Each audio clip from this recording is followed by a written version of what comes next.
Welcome back to the Comics Aficionados live right here on Thinking Critical YouTube. A big week happened. We got a big Superman movie. We got X-Men announcements, all kinds of fun stuff. And we have the crown jewel of comic book critical YouTube, Purchase, with us. What up, dude? I hate those kinds of introductions, but it's good to see you guys. And you know, like you have your audience right now. You've got like a third of them. They're like, "Oh, it's nice to see him," and a third are like, "Oh, damn it, this guy." And the third are like, "Who?"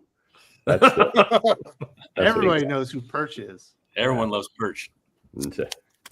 Well, I love it, Perch. That like Dallas, all the comic book creators, including Scott Snyder, were like stopping what they were doing to talk to you. That's how important you are. That's an exaggeration.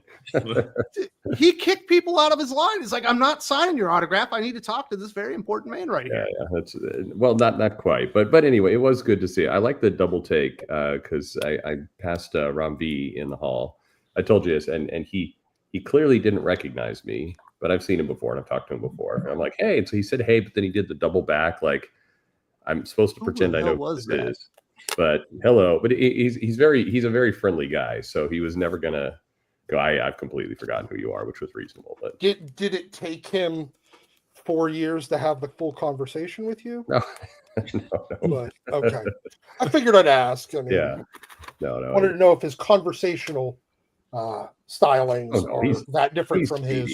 He's a fast talker, but by the way, Philip Kennedy Johnson, I know it's been a while, but that guy continues to be the classiest guy. I've just spent time with my kids. I know he spent time with your kids. Just really great guy. Always really great guy. Absolutely. Yeah, he autographed some comic books for him. My oldest one was not feeling very well, but he was super duper kind to him. I was very grateful. Yeah, he's great. It was a fun time, but it's nice to be back with all of you. I was telling you before we went on the air, I haven't done a video. I've done a couple. I did the Mark Miller interview and like 2 others, but really I've done no videos since I saw you guys. And it's just been nice. It's been a nice little break. Yeah, but you have like 6 months of videos. That's right. You're watching old content, everybody. You're watching reruns. Well, not reruns, just first runs, just produced a long time ago. Yeah. Old stuff. My favorite one was stories. Yeah, my favorite was when you were like, "What's the deal with this Y2K?" Yeah. I was like, "This might have been pre-recorded." Well, look, one just came out a week or 2 ago, I think, and I'm like, no matter how the election goes, we just have to just relax. Oh, well. Did you get to see the Superman movie? I did. Yeah, I think a review is going up today or tomorrow. Very nice. So Aaron, Perch, and Dylan have all seen the Superman movie. Yeah. And then Tommy is going tonight. Yep. And then the doc will go whenever there's not people in the theater, right? Yeah, basically. Girlfriend and I cannot go to movies in the theater. Because you guys talk too much. We don't shut the fuck up. Because well, see, here's the thing. We know this, so we just don't go. Like, we recognize this like before we even attempted to go see a movie together. And so the only movie we've seen like on a screen other than in the house was the Mario Brothers movie, and we saw that at a drive-in so that we didn't annoy the people around us. So we're very considerate and self-aware. You're having to explain to your girlfriend the fucking plot of Mario Brothers? No, it had nothing to do with explaining the plot. It had everything to do with the fact that we can't shut up and we just end up going on tangents. It takes us like 8 hours to watch one episode of like a TV show. Man, I know it's not true, but I would really hope that Mario Brothers you're talking about was the one from the 80s. Unfortunately, no, it was the animated. Yeah. I liked it though. So Sparrow's trying to tell me that 80s Mario Brothers movie live action is better than the Mortal Kombat remake we got a couple of years ago. I never tried to tell you that. I just simply said that they're on par. They both care about the source material about as much. There's no way. That fucking Mortal Kombat movie, while not great, was a hoot to watch. No, it was entertaining, except for any time that Cole was on screen. Yeah, Cole's terrible. It's just the worst, man. Do you like it when his power was he grew an armored sweater? Literal plot armor. But we've also got Dylan, the world's biggest, well, I guess Gen Z Superman fan. Dylan, is that you? I guess so. Yeah. You're Gen Z, right? You're a Zoomer. Yes. I barely make it in, but yeah, I'm Gen Z. Very nice. So I watched your review of Superman. It's live right now on your YouTube channel. Yep. Very interesting stuff. Yeah. I liked it. It was pretty good, but I didn't love it. It wasn't the greatest superhero movie ever. Well, it didn't blow It wasn't my Man of socks Steel. It's much different from Man of Steel. Yes. I did. That's funny though. Like the comments, most people enjoyed the movie, but there are some Snyder bots. Most of like the negative stuff I got in my comments from Snyder bots, which was very funny. And like people trying to rage bait, like someone being like, "This movie's terrible. It's even worse than The Flash." Was how this person's just trying to rage bait my comments. Yeah, it's in no way is it worse than The Flash. It's Yeah. not possible. No. Yeah. Although I've been trying to figure out exactly where the Flash lives on the worst comic book movies of all time list. I do, however, know that it is absolutely not as good as Ghost Rider Spirit of Vengeance, mostly because at no point does the Flash piss lightning at people. So Dylan, what was the crowd like? Was it completely full? Yes, it was packed, and everyone was wearing Superman shirts, and everyone was like cheering when the movie started, and everyone was just hyped. Yeah, my theater was packed. Everyone was there for Superman, excited for it, and having a good time. So when I was flying back to the US, I was wearing one of my Superman shirts, which I'm doing right now. And I had like two of the guys that worked in TSA stop me like, "Are you going to see the Superman movie?" Planning on it. And they were like super excited about it, which you don't normally get with a lot of movies these days, where people are just stopping you to talk about it. Yeah, and it's cool seeing Superman stuff everywhere. Like I went to the mall the other day, and like just like a bunch of different stores just had Superman stuff like front and center. It's like, oh, this is so cool. You never see this, so it's nice to live in this little part of time where we're having Superman front and center. It is a good thing. It is, and we'll get to what I thought of the movie later, but I think it, with the way that Minecraft, which was a horrible film, but the way that scene went viral with the chicken jockey and everything, and it was on, it's actually encouraging people to go into the theater and do that kind of audience interaction, cheering like you got. My theater was the same. People were cheering. They had the shirts. There's kind of this new, we'll see it for a little while. People want to go in, they want to engage more with the movie, and that's cool. I'm glad. Whether you like the movie or don't like the movie, that's nice to see.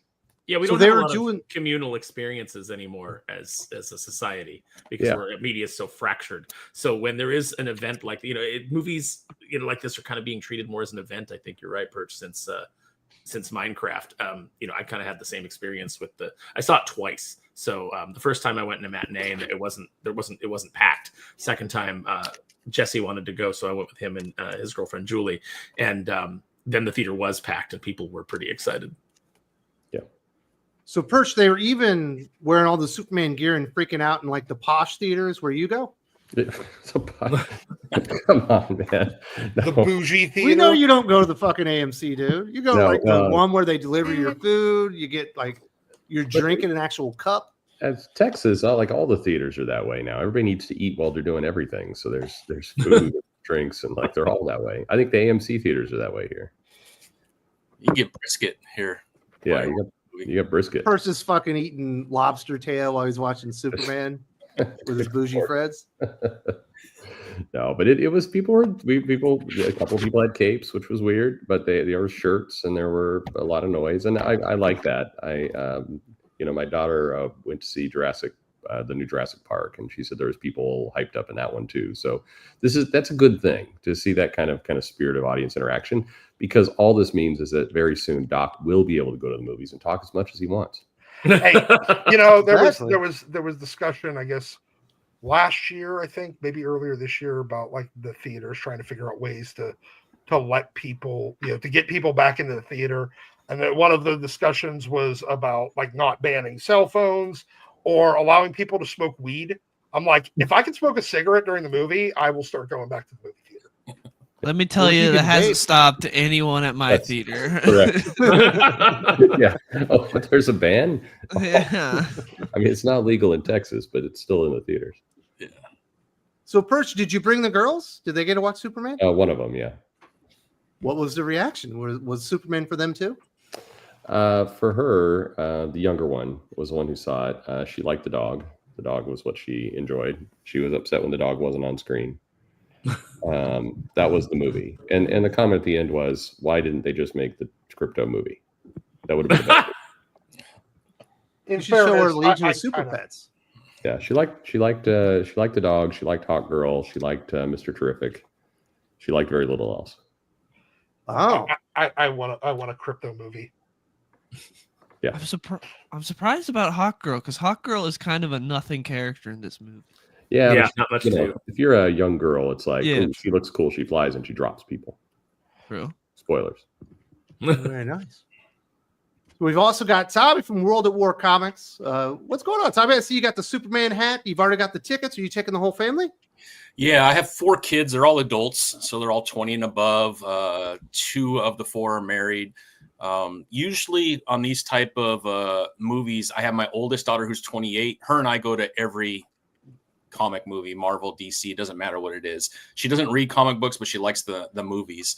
This is one that everyone's going to. They're very excited for this one for some reason. So I don't know if it's just on Instagram, TikTok, everyone talking about it. They just want to be part of it. But I'm pretty excited that they all want to go. I have 1 boy and 3 girls. My son is gone, so the 3 girls and I are going to go, and a couple of spouses. So I'm pretty excited. And I don't get to go with my family that often because no one likes what I like in my family. Only one that likes comic books. Everyone thinks I'm weird that I spend so much money on stuff comic related, but I'm excited. I hope it's good. I don't know. Dude, we had the same reaction. Like I put the trailer on, I've got my wife, my 3 boys, and they're all ages 10 to 4. I put on the trailer. They just all stopped doing what they were doing and just watched it. At the end, wife's like, we definitely got to go see that. I want to see that Superman movie. So there's like been a there's lot some of real talk hype. that they've like overhyped it, especially the crew with all the corny videos that they've done. That's all over Instagram and stuff. It's worked because they have people that normally don't engage at all, I think, engaging. And that would be especially my 2 youngest daughters. They really don't care. And they want to go see it. So something they did work. It's an event. They're engaged. So They're just going to be very, very upset that the Hulk isn't it. okay. Where's Captain America? Yeah, exactly. Everybody loves the Hulk. Which is funny because that's what people were asking during the last Captain America movie. Shots fired, Aaron. So, Tommy, on your channel, World at War Comics, and there's a link in the video description. You haven't got to check it out. You do lots of interviews. Is there any badass interviews people need to know about that you did this week? Nothing this week. So I started a new job, so I've been really slow on the interview. I do have some in the pipeline. Philip Kennedy Johnson's coming back. He'll be like the 4th time that he's been on. I'm a big fan of his. I agree with you, Perch, and then Wes, your story about how he was so engaged with the boys, and he's just a really genuinely nice guy. And I can't wait to have him on to talk Batman, Robin, and all the other stuff that he's about to do with Superman. So that'll be probably one of my favorite ones that are coming up. I had Christopher Priest on, which is always unique. He just, whether you like his writing or not, he is going to tell you what he thinks. He doesn't care what anybody else thinks. And I do love that about him. But yeah, I think the last few, I obviously had Mark Miller on, John Romita. I know you have as well. Perch, you just had him on. That was awesome. I love Mark Miller. I've had him on about 3 times now, and he's just I don't know, wealth of knowledge. A lot of fun. So those are probably the big names that I've had on recently. I try to mix it with a lot of folks that are, self-publishers, a lot of Kickstarter stuff. So I try to blend it together just to help out those that are, trying to launch their own stuff. I've had Dolan on a couple times, or Drew, or whatever we want to call him this week. It's been awesome, man. I'm really happy for him that everything kind of worked out. We were hoping we get to that $8,000 mark. We got pretty close, just so we can unlock that next reward. But I'm really happy for him. That is an amazing title. So if you haven't picked up Unholy Nightmare, you need to get it because the art is insane and the story is pretty awesome. Absolutely. Dylan, I know you're just as excited as I am for that Phil Kennedy Johnson Superman House of L book. I can't wait, dude. Yeah. I'm also excited because at the end of the month, we get that giant omnibus that Philip Kennedy Johnson said he filled with a bunch of nerd stuff, all the extras and everything. He's like, DC, let me go ham. I'm like, I can't wait for that. I can't wait. Like the War World Saga? Yes. It's like all the extra stuff, like all extra lore bits you put in that omnibus. It's like I need to get my hands on that. I know. I wish I would have waited to pick that one up. I have a World War Saga, but this next one with all the extras, I'm like, man, I should just waited because I have the other one. Dylan, did you get to read the Superman Treasury edition from Dan Jurgens? Yes, it's the best comic of the year. It's amazing. I love this book. This was the best thing about Superman this week, not the movie. It's that good. So it's Bruno Rodano on art, right? Yes, and then Dan Jurgens does a flashback bit in it, and it's really good because if you'll notice sometimes with Dan Jurgens stuff, you can tell when he rushes and it doesn't look too good, but his pencils in this look really good. So it's the best book of the year. Yes, it's my favorite comic of the year. It was amazing. It's magazine size, so it's extra. It's freaking huge. It's bigger than my head. This thing's gigantic. So it's definitely worth the $15 or whatever it is? Yes. This is the Summer of Superman comic. This is the one they should have been promoting the entire time. When they did that whole thing with Williamson, Wade, and Slott, they should just put that to the wayside, and they should have been promoting this. This book is amazing. It's better than Slott. Completely agree with you. Yeah. It's a great book. Yeah. Yeah, better than Slott. Yeah. Fuck, I missed out. I didn't get to read it this week. You didn't read it? No, it was too big. I would have had to cancel out 3 other books. It's like $4 a month. It's worth it. There's 3 dog shit books you probably read that you didn't need to. You could have read this. Gotham City Sirens. I owed it to the fans. Yeah, I read X-Men. Okay, it's a really good book. It's a book that they could take and put other places. I mean, because of its size and everything else, they could why they don't kind of compress and put this down, put it into a Target or something like that. They definitely need to. It's a good book. Like this is a book that can live on. It's not going to date itself. Is it as good as the Man and Superman 100-page giant? Yes, it's as good as that. Well, it might be the best comic book of the year then. It's be a contender. It's really good. Legitimately. I don't know why this wasn't the one that they were hyping up the whole time for the Summer of Superman, because every other Summer of Superman book, I'm like, why is that what we're getting? Nothing really got me excited. And then I read this, and this is the one. This is the one that should have been front and center the whole time. But that's the one they needed to be selling at the theater, because this other stuff, and different styles, people may like those books, it's fine, but they all require at least a little bit more investment in being a comic fan and reading other stuff. This one, if you have not read comics and you've gone into this theater, this will get you excited to read more comics. So they definitely need to ride this one. It's a good one. Yeah, and also you really see speaking of Slott, you really see the difference in talent between Jurgens and Slott, because in that first issue of Slott's Superman comic, he just inexplicably goes through Superman's origin, like his early years and everything, for no reason. It's handled terribly. They do something similar in this, but it's handled so well, and Jurgens does a much better job. So you can really see the talent difference there. So you mean to tell me the guy that's been a professional for almost 45, close to 50 years is better than a fat slob that can't get his books out? Yes. I don't know. Surprising, it feels like I know. you're going through your computer mic instead of your actual mic. Me? Yeah, doesn't it? You sound a little off, Doc. Okay, I'll look into it. You can amp up the volume on him now. I could turn up the volume, but I think I would just get static. So I made the mistake. I read Fantastic Four First Steps this week instead of Superman Treasury. Not as good a book. No. I think I failed. Yeah, I only read this one. It's a good book. I don't know. The signs of optimism, right? I think them putting this book out, structuring it well. So you have to kind of take a step back and who was responsible for this? You got the writer, but some editor promoted. Somebody picked let's put these stories in. Let's do this. I agree with you on the promotion, but somebody was smart enough to know to craft this book in this moment for this movie. They got to get it more places, but this is a good book. So it should be in Target. It should be in Walmart right now. Yeah. Like there's Superman Mania. Yeah, get it out there in all those places that are currently having the. You sound better. Racks. Yeah, I know. I fixed it. Honestly, I was going through my mic. Sell it in the theater. You can't have a spinner rack with a ton of comics in the theater. It's not feasible with how people go in and out. But as people are coming out of that theater, and at least in the theater I went to, as people were exiting, they had a handful of things out there, shirts and hats there that they were selling for Superman as people were exiting. It was smart. Should have that comic book in there. Oh yeah, $15 for a comic book will feel fucking cheap after you've been to the theater. Yeah, Spend that's right. $120 on popcorn. Yeah, no, it's one of those things where the price actually isn't going to be a shock as much as it is in other places. So anyway, good stuff. I mean, it was good. So credit where credit's due. It's a good book. Absolutely. So Aaron, you also got to see Superman. Yes, indeed. Were you? Do you want me to expand on that, or Well, we don't want to get too much into it, but yeah, you're one of our correspondents here. Yeah, no, I did. I enjoyed it. It's not a perfect movie. It's not the like Dylan said, it's not the best superhero movie I've ever seen. But I went and I had a really good time, and I walked out of the theater feeling hopeful and optimistic, both about the DC universe, movie slate. Although the next one is Supergirl, so I'm still expecting that to suck. But I just kind of felt like, okay, I understand what they're going for with this universe. It is a more comic book universe. It was nice to come out of a Superman movie not anxious and depressed and just exhausted. And it was really good to see Superman cry out in anguish when someone is executed, as opposed to crying out in anguish after he's executed someone. So it was a nice change of pace.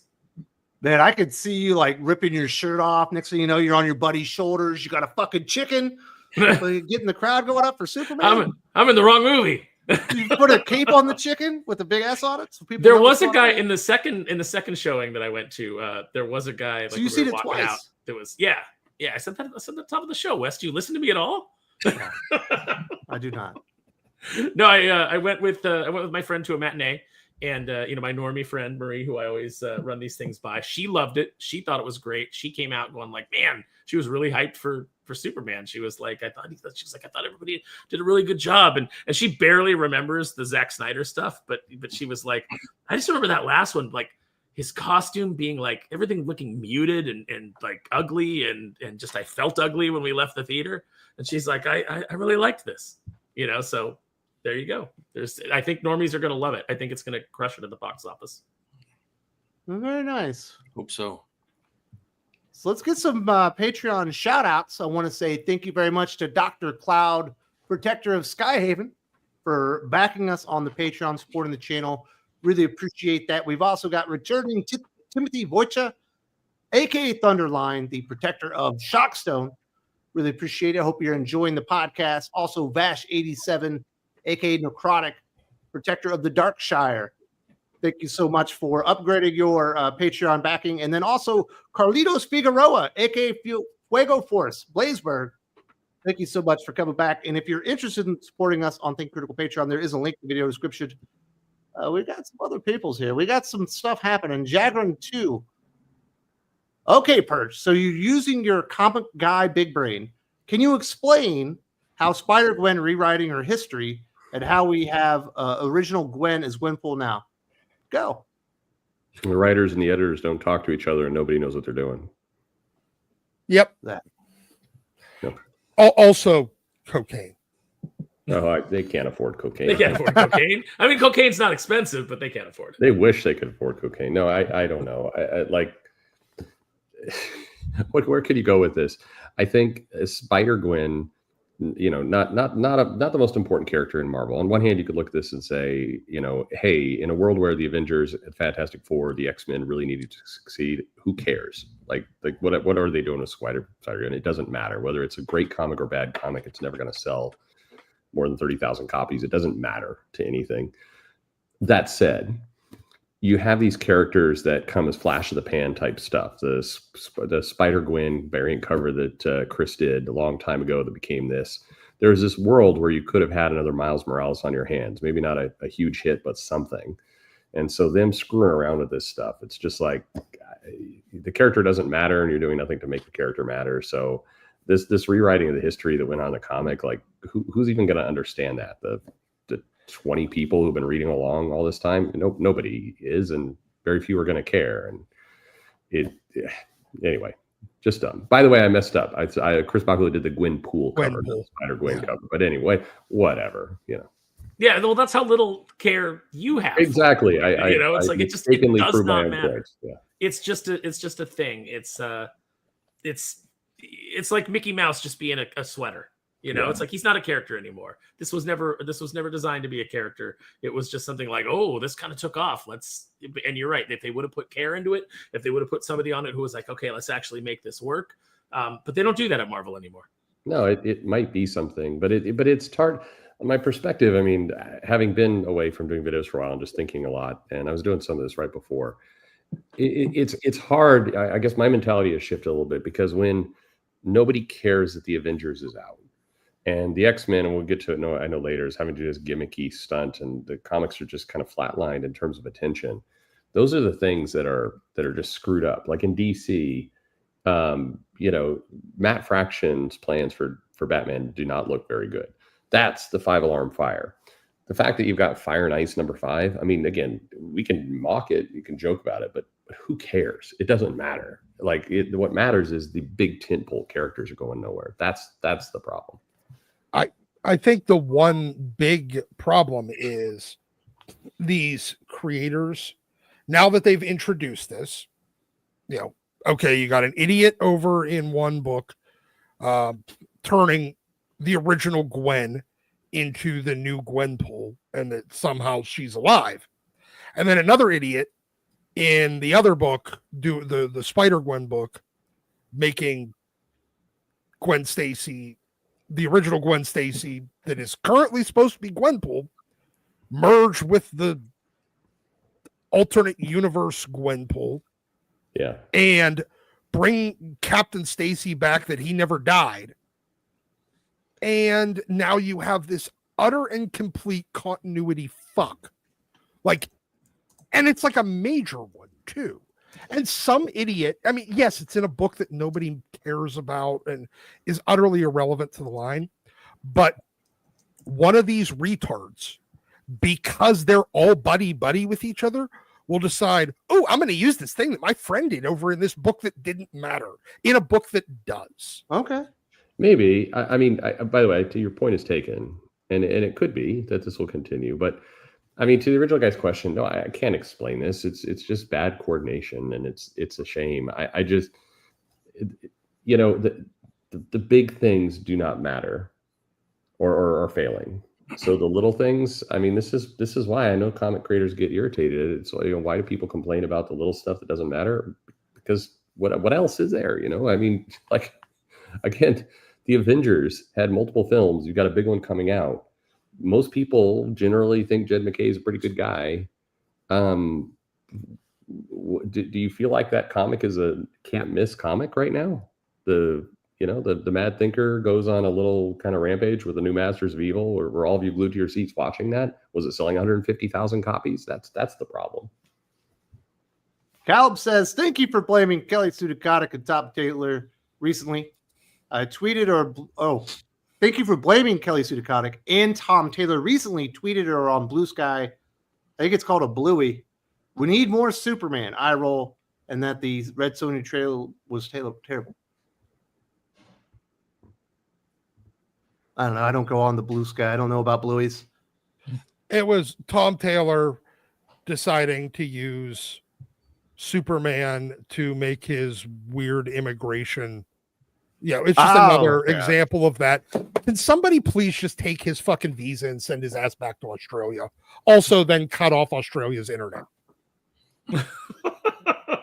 They call them Blueies. You're giving. No, I mean I thought we settled that the messages on Blue Sky were called. No, it's called Blue Ski, and I thought that we settled on the fact that the messages that they send out are queefs. Oh yeah. Yikes! I've never used it before, but I didn't see the Red Sonja trailer. But it sounds like it's going straight to streaming the same day that's on theaters. So I imagine they know it's bad. It's like Solomon Kane. It's like they weren't able to get distribution for it through any they weren't able to get any solid distribution, so it's going through a bunch of smaller distributors. And so if you guys remember the Solomon Kane film, which why would you? Nobody does, because of how badly it was marketed. They just kind of put it out at different times in different areas, and it all kind of just came and went with no, limited release type. Yeah, it's like limited release. Unfortunately, it's a movie that they worked on for too long, and they didn't get out before everybody looks at every female-led action film now and goes, "It's woke," You know, so unfortunately, whether it's good or not is immaterial. It's not going to do anything. Galb says women are begging men to come back. You damn right. My wife What? just today was like, comics? you better come back here. I'm like, nah, lady, you better work for it. To come back to what? I have no idea. Society. Maybe. You guys left society. I did. I just put up with it, right, Perch? Yeah, exactly. Bad. Tommy, is your wife begging you to come back? No, I mean, we've been married 29 years. Sometimes I think she Probably forgets. begging you to stay away. Yeah, no. Whenever I travel, it's really good for our relationship, it seems. So Familiarity breeds contempt. He says, I watched Friday Night Tights and said it's good, but it's not Superman, and James Gunn needs to can it with his redneck humor, one trick pony, and dumb jokes. I don't understand the whole redneck humor thing. There was the only place that I could really think that they would have that would be with the Kents, and there was no humor with the Kents at all, really. Yeah, that was one of the better moments of the film when actually the dumb jokes ruining emotional moments stopped for a while. That was actually. I've heard that from many different people, Perch, that almost every moment with gravitas is undercut with a stupid MCU-like joke. No, I mean, I agree. I mean, I was talking to a friend who was saying that, you know, that was why he disliked Thunderbolts, and these are not even on the same plane of existence in terms of dumbass humor out of nowhere. I mean, Thunderbolts had little quippy jokes. This is that times 50. So you didn't like Superman? No, I mean, I would give it a 4 out of 10 is what I said. That means you don't like it. Didn't like it. Didn't love it. You know, I think, but it's hard because, I was talking to another person. I said, yeah, I didn't really like this, but it had nothing to do with Snyderverse, nothing to do with like, I really want Henry Cavill back, nothing with any of that. My issues with it were, you know, pretty decent actors. Thought the dialogue was pretty terrible on a regular basis. I feel like the movie went from scene to scene to scene to scene to scene. There was very little, you know, it was like watching a video game for me more than a film. And there was just some dumb stuff in there that bugged me. But, you know, but at the same time, you know, it's like you ever, this could be a weird analogy. It's not going to land with this group, but let's try. You ever be in a room and you're watching something and there's like 5 of you there and you're like, I didn't like it. And everybody kind of agrees they didn't like it. And then you got one guy in the room's like, yeah, I didn't like it because it's got women in there and they were talking. Fuck women. You're like, Yeah, oh, that's Sully, yeah. yeah, that's like, okay, there you go. But it's like, no, I disliked it, but I'm not with that guy. That guy is. I like it for my own personal reasons. I thought the pacing was off. Yeah. No, Perch is doing the thing where it's like the Daniel Tosh, where he's like, he goes, you know, he says, you know, now I can tell that joke here. If I'm down south, you know, he goes, I start hearing a few yeehaws in the audience, I shut it down. Yeah, that's it. Yeah. But that's a problem right now with Superman is I'm looking at the reviews, and somebody mentioned in the chat, the reviews, the people's opinions are all over the place. So I'd encourage you, go watch it, get it for yourself, because who knows where you're going to land on this thing. But I hate the fact that you see some people desperately trying to make it tribal, and it's like, well, you don't like it because it's woke. The movie's not woke. It's just, there's not a woke bit in this film. I mean, you really have to stretch. You have to get to the place like, well, Lois wore pants. It's like, okay, that's I do it. Did you see that? That was actually going on Twitter. There was someone that was actually like, you know, yeah, they were like, you know, oh, here's Rachel Brosnahan in real life. And it's like a picture of her at like some event where she's wearing like a gown and her boobs are out. And it's like, James Gunn chose to dress her like this in the movie. And I was like, please explain to me the place in the movie where reporter Lois Lane should have had her tits out. Please tell me what part of the movie that was. Please tell me where a reporter should be wearing an evening gown. Yeah, like yeah, there was no gala to go to. Like she was working all the time. She was always in work attire. But it's too complicated to keep track of this stuff. I mean, what did we want? She should have been wearing just a string bikini the entire time, ideally wet and white. But then this movie would have been for gooners. So I mean, like, what do you want at this point? It just, you know, but the movie, it lacked some heaviness to it. I think the third act was silly. I mean, it just, there was, I didn't enjoy it. But lots of people did. So, you know, more power to you. Whatever, if you're going to go into it. Was Mission Impossible better? I like Mission Impossible better. Yeah. Yeah. I also What about like you, Mission Dylan? Impossible better. Yeah. Okay. And I like this. I've seen like 30 something movies this year, and I have this at number 6. So to put it all in perspective. Okay. 30 movies came out this year. Surprisingly, Galb even says Lex Luthor is just a coded Elon Musk and Andrew Tate, and it's obvious that Kara will be a girl boss movie. Yes, That- the That's girl true. movie I mean, will be a Kara, girl yeah. boss movie. Kara's gonna suck, but I don't agree. Well, with that movie's gonna. I story mean, stuff. they're gonna do beat for beat the Tom King story. So it's like if you like that, Which if you is like beat that for comic, beat. you'll like this movie. True Grit, which is a Yeah. great movie, twice.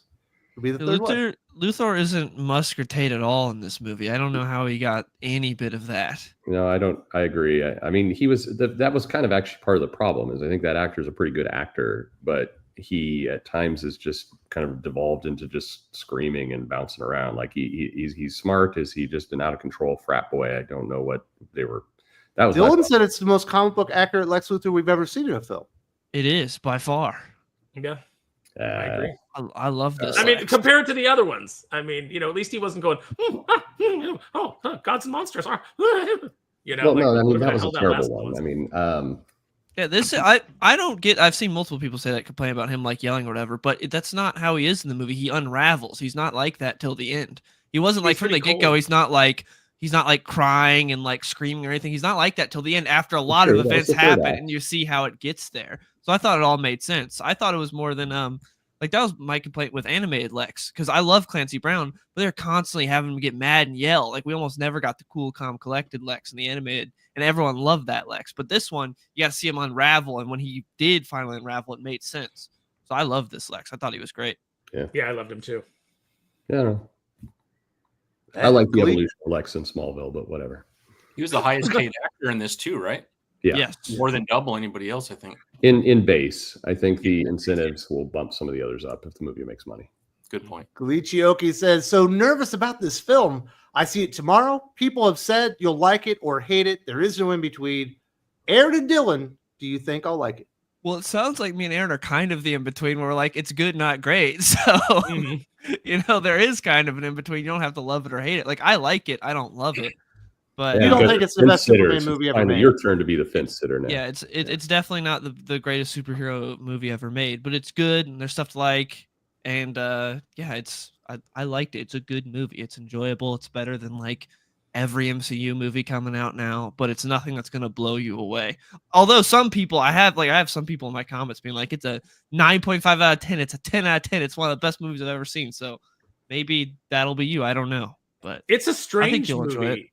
It's a strange movie in its construction. Like it's it tells a linear story. So my worry that like out of all the all the scenes that we were seeing and in the the clips that they were giving, I was like, my biggest complaint about this movie is that I don't understand the marketing at all. I don't understand how all of this works together. It feels like they're showing me different episodes of a season as opposed to one movie. And it does kind of, feel that way, but at the same time, the story is completely linear. One thing leads to another, leads to another, leads to another. I do think that Perch is right. The third act is kind of overblown. There is like way too much, way too much going on. But I still thoroughly enjoyed what was happening. And there's a lot of little good character moments. There's a couple of moments that I actually like kind of got choked up. So they hit the when James Gunn can kind of like hit emotion, he does a really good job with it. There's a scene on the farm with Superman and his dad, Jonathan Kent, and I do not like the actors that they cast for the Kents, but the scene still worked. And then there's the moment we've seen in the trailer. This isn't a spoiler, but where the kids are raising the flag and hoping Superman will come and save them, and for some reason that got me. So kids. it's kids, but it's also the hopefulness of it reminds me of things in the comic book. Like I kept going back to the Garth Ennis thing. People want to talk about like, oh, he said Superman's an immigrant, blah blah blah. If anything, this is a very Garth Ennis take on the whole immigrant story. If it it's not really present in the film. They don't even really dwell on that. It's just like the slightest little aside, but it is very much a people complaining about like the plot twist with Jor-El and Lara. It enforces the I'm American now. What can I do to help? Like Superman, I'm an Earthling. I'm a human being. It takes all the kind of like Krypton stuff away, and that's why I didn't hate it. Because I'm going to be honest, I've never given a crap about Jor-El and Lara in the slightest. I think that the Krypton stuff is the least interesting thing about Superman to me. So it didn't really bother me. But go ahead, Perch. I'm just really glad that Kirkman and Otley are finally going to get screen credit in the Superman film.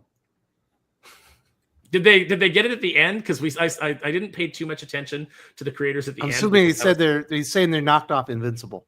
I did. Oh, gotcha. That's the way I took it.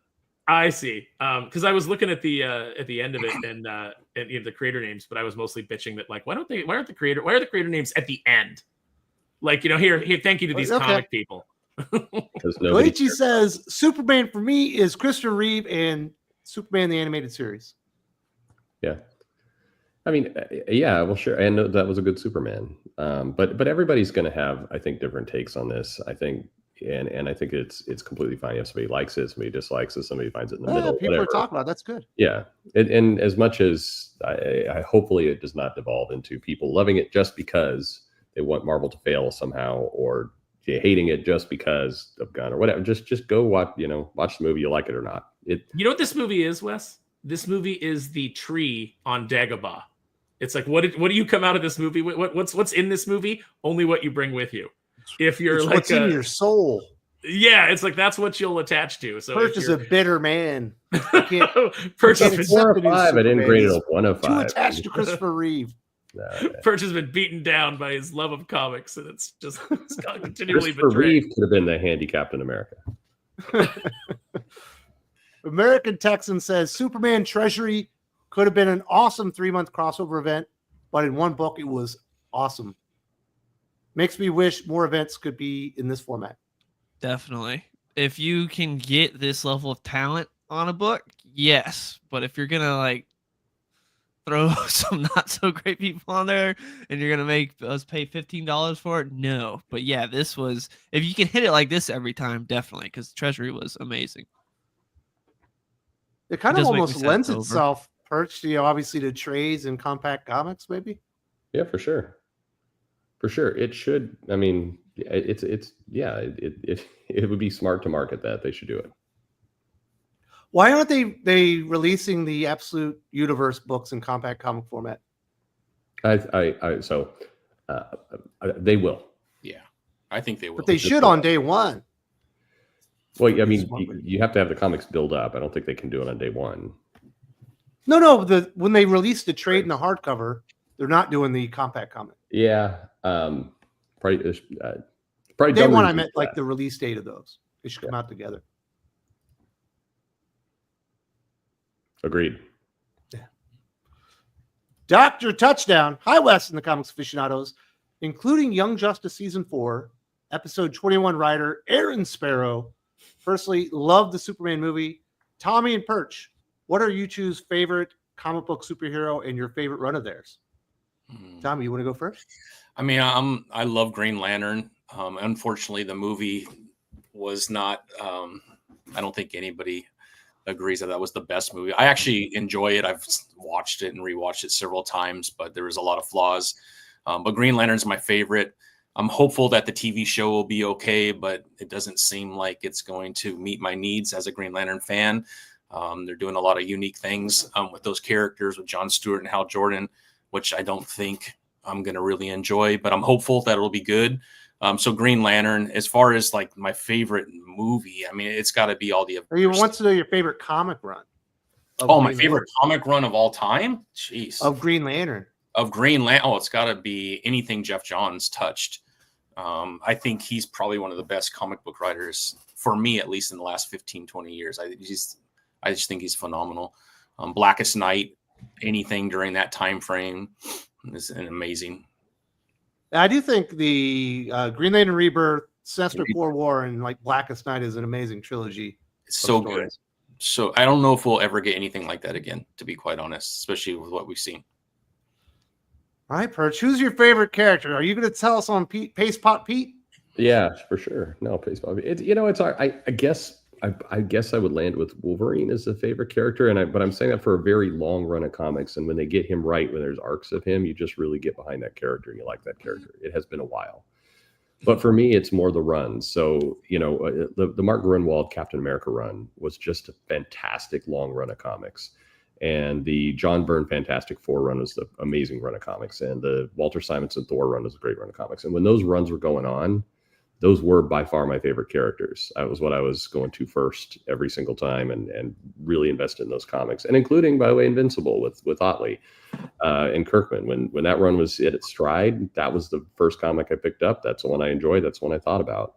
So it's hard to have like a favorite hero, because a really great run makes a really great character. And somebody mentioned to the chat, it is criminal that John Byrne was excluded from the credits of Superman. Was he? Oh my God, that is ridiculous. Yeah, that's lame. What's your favorite Wolverine run then? There, Perch? Is it? It's Weapon X. No. Well, probably when the I guess Larry Hama was doing it. That was a really good run, but it's not like there was one single standout issue. Yeah, but it just, the collection of all that, you had a really good sum of a character. That run from when Silvestri was on it with Hama. So from like issue 25-ish through about 60, it was just ongoing. And it was a great, it felt like that Grunwald Captain America, because it's just this episode, like serialized Wolverine on an ongoing adventure. Yeah, it was great. I mean, but Nascenti on Daredevil was amazing. And I mean, when you get a good writer and you give them time. And by the way, something to think about for you guys, somebody had sent a mail asking this. They're like, well, why don't we have big superstar artists anymore? And when they say superstar, like Silvestri or Jim Lee or Todd McFarlane were back in the day. Well, one of the reasons, I mean, it seems bizarre now, but McFarlane had a long run on Spider-Man. And Jim Lee had a long run on X-Men. And we have these things like, I don't know, can he finish 10 issues on Batman in a timely manner on a monthly schedule? I don't know. And, he's older now and he doesn't have to be that. But the reason why we don't have those kinds of creators running around right now is, when was the last time an artist gave us a 4-year run consistently, like Byrne did regularly? Like that's what's it's going to take to make a superstar, other than Mark Bagley, who has that kind of ongoing track record of art. That's what's going to make superstars. John Romita Jr. Yeah. Jagron 2 Perch, would you review Gotham City Sirens Volume 2? But why? It's a request. I mean, I can. Hey, Doc and I reviewed Unfit for Orbit issue number 2 this week. It's just going to be exclusive on the Patreon, but it's the best issue of anything Leah Williams has ever written that I've read. Yeah. Okay. Doesn't mean it's good, but it's better than what she had been doing. I guess that sounds like a good use of time. There you go. And Jagrin, in about 18 months, you will finally get your Gotham City Sirens Unfit for Orbit review when Perch, publishes it. I'm on it. Absolutely. He'll record it next week. You'll get it in 2029. Exactly. There you go. It'll be Mike Latoris hated it. Humor sucked. Everything was annoying. So I'm assuming he's talking about the Superman movie. Yeah, you're going to get those reactions. You get a little bit of everything. Is it the humor that really threw you off, Perch? No, it wasn't. It was a combination of a lot of things, but that was one thing, because there were some legitimately good moments in this movie that set up for nice things, and it did feel. I mean, it's the exact same feeling that you have for a Marvel movie when it undercuts it with a dumb joke, and and somebody said in the comments that, hey, this is way toned down Gunn from normal. That may be true, or maybe I'm just allergic to it at this point, and my tolerance is just so diminished for that kind of stuff. I will say that Mike Latoris is very much a James Gunn type joke. Yeah, well, there you go. True. Maybe. I mean, I've seen it twice now, and I don't recall any of the I don't recall any joke that took me out of anything, which is unusual for these films. That's what I was about to say. There's only one moment for me that really undercut anything, which was one of the best moments of the movie. So it made me very sad. Something that happens in the end, a great moment between Lex and Superman that gets undercut for a joke. And that made me very sad. But other than that, there wasn't really any moments that I remember where they undercut anything with a joke. This is definitely the least humorous Gunn movie. There's still a lot of jokes in it, but it's the least it is. Yeah. You know what's funny is I know the moment you're referring to. I know exactly the moment you're referring to. Yeah, no, I felt the same, but the crowd reaction, it played to the crowd. It didn't play to us, but to the overall crowd, that got people. It's such a good moment, Tilden. It's so great. I was like, this is what I wanted to see on the screen for so long, and then that. Yeah, it definitely undercut like what I wanted to see. But the audience was happy. Caleb says the women thing, they're begging for men to date them because they're sick of being alone, even though they drove us away. That's like one Whatever. article. We need some reconciliation. I think it's great, men and women coming together. I don't know about you, Tommy, but the best thing that ever happened to me was my wife and certainly our children. 100%. And I would not want to start over in this day and age with that whole process. I'm glad I got married at 21 years old, which is not the smartest thing to do. But I'm 50. All my kids are adults. I got grandkids.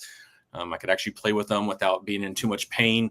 I would not want to do anything all over again. I am glad that I found my wife and my wife found me. And I look at my son who's 25, man, I don't know, man.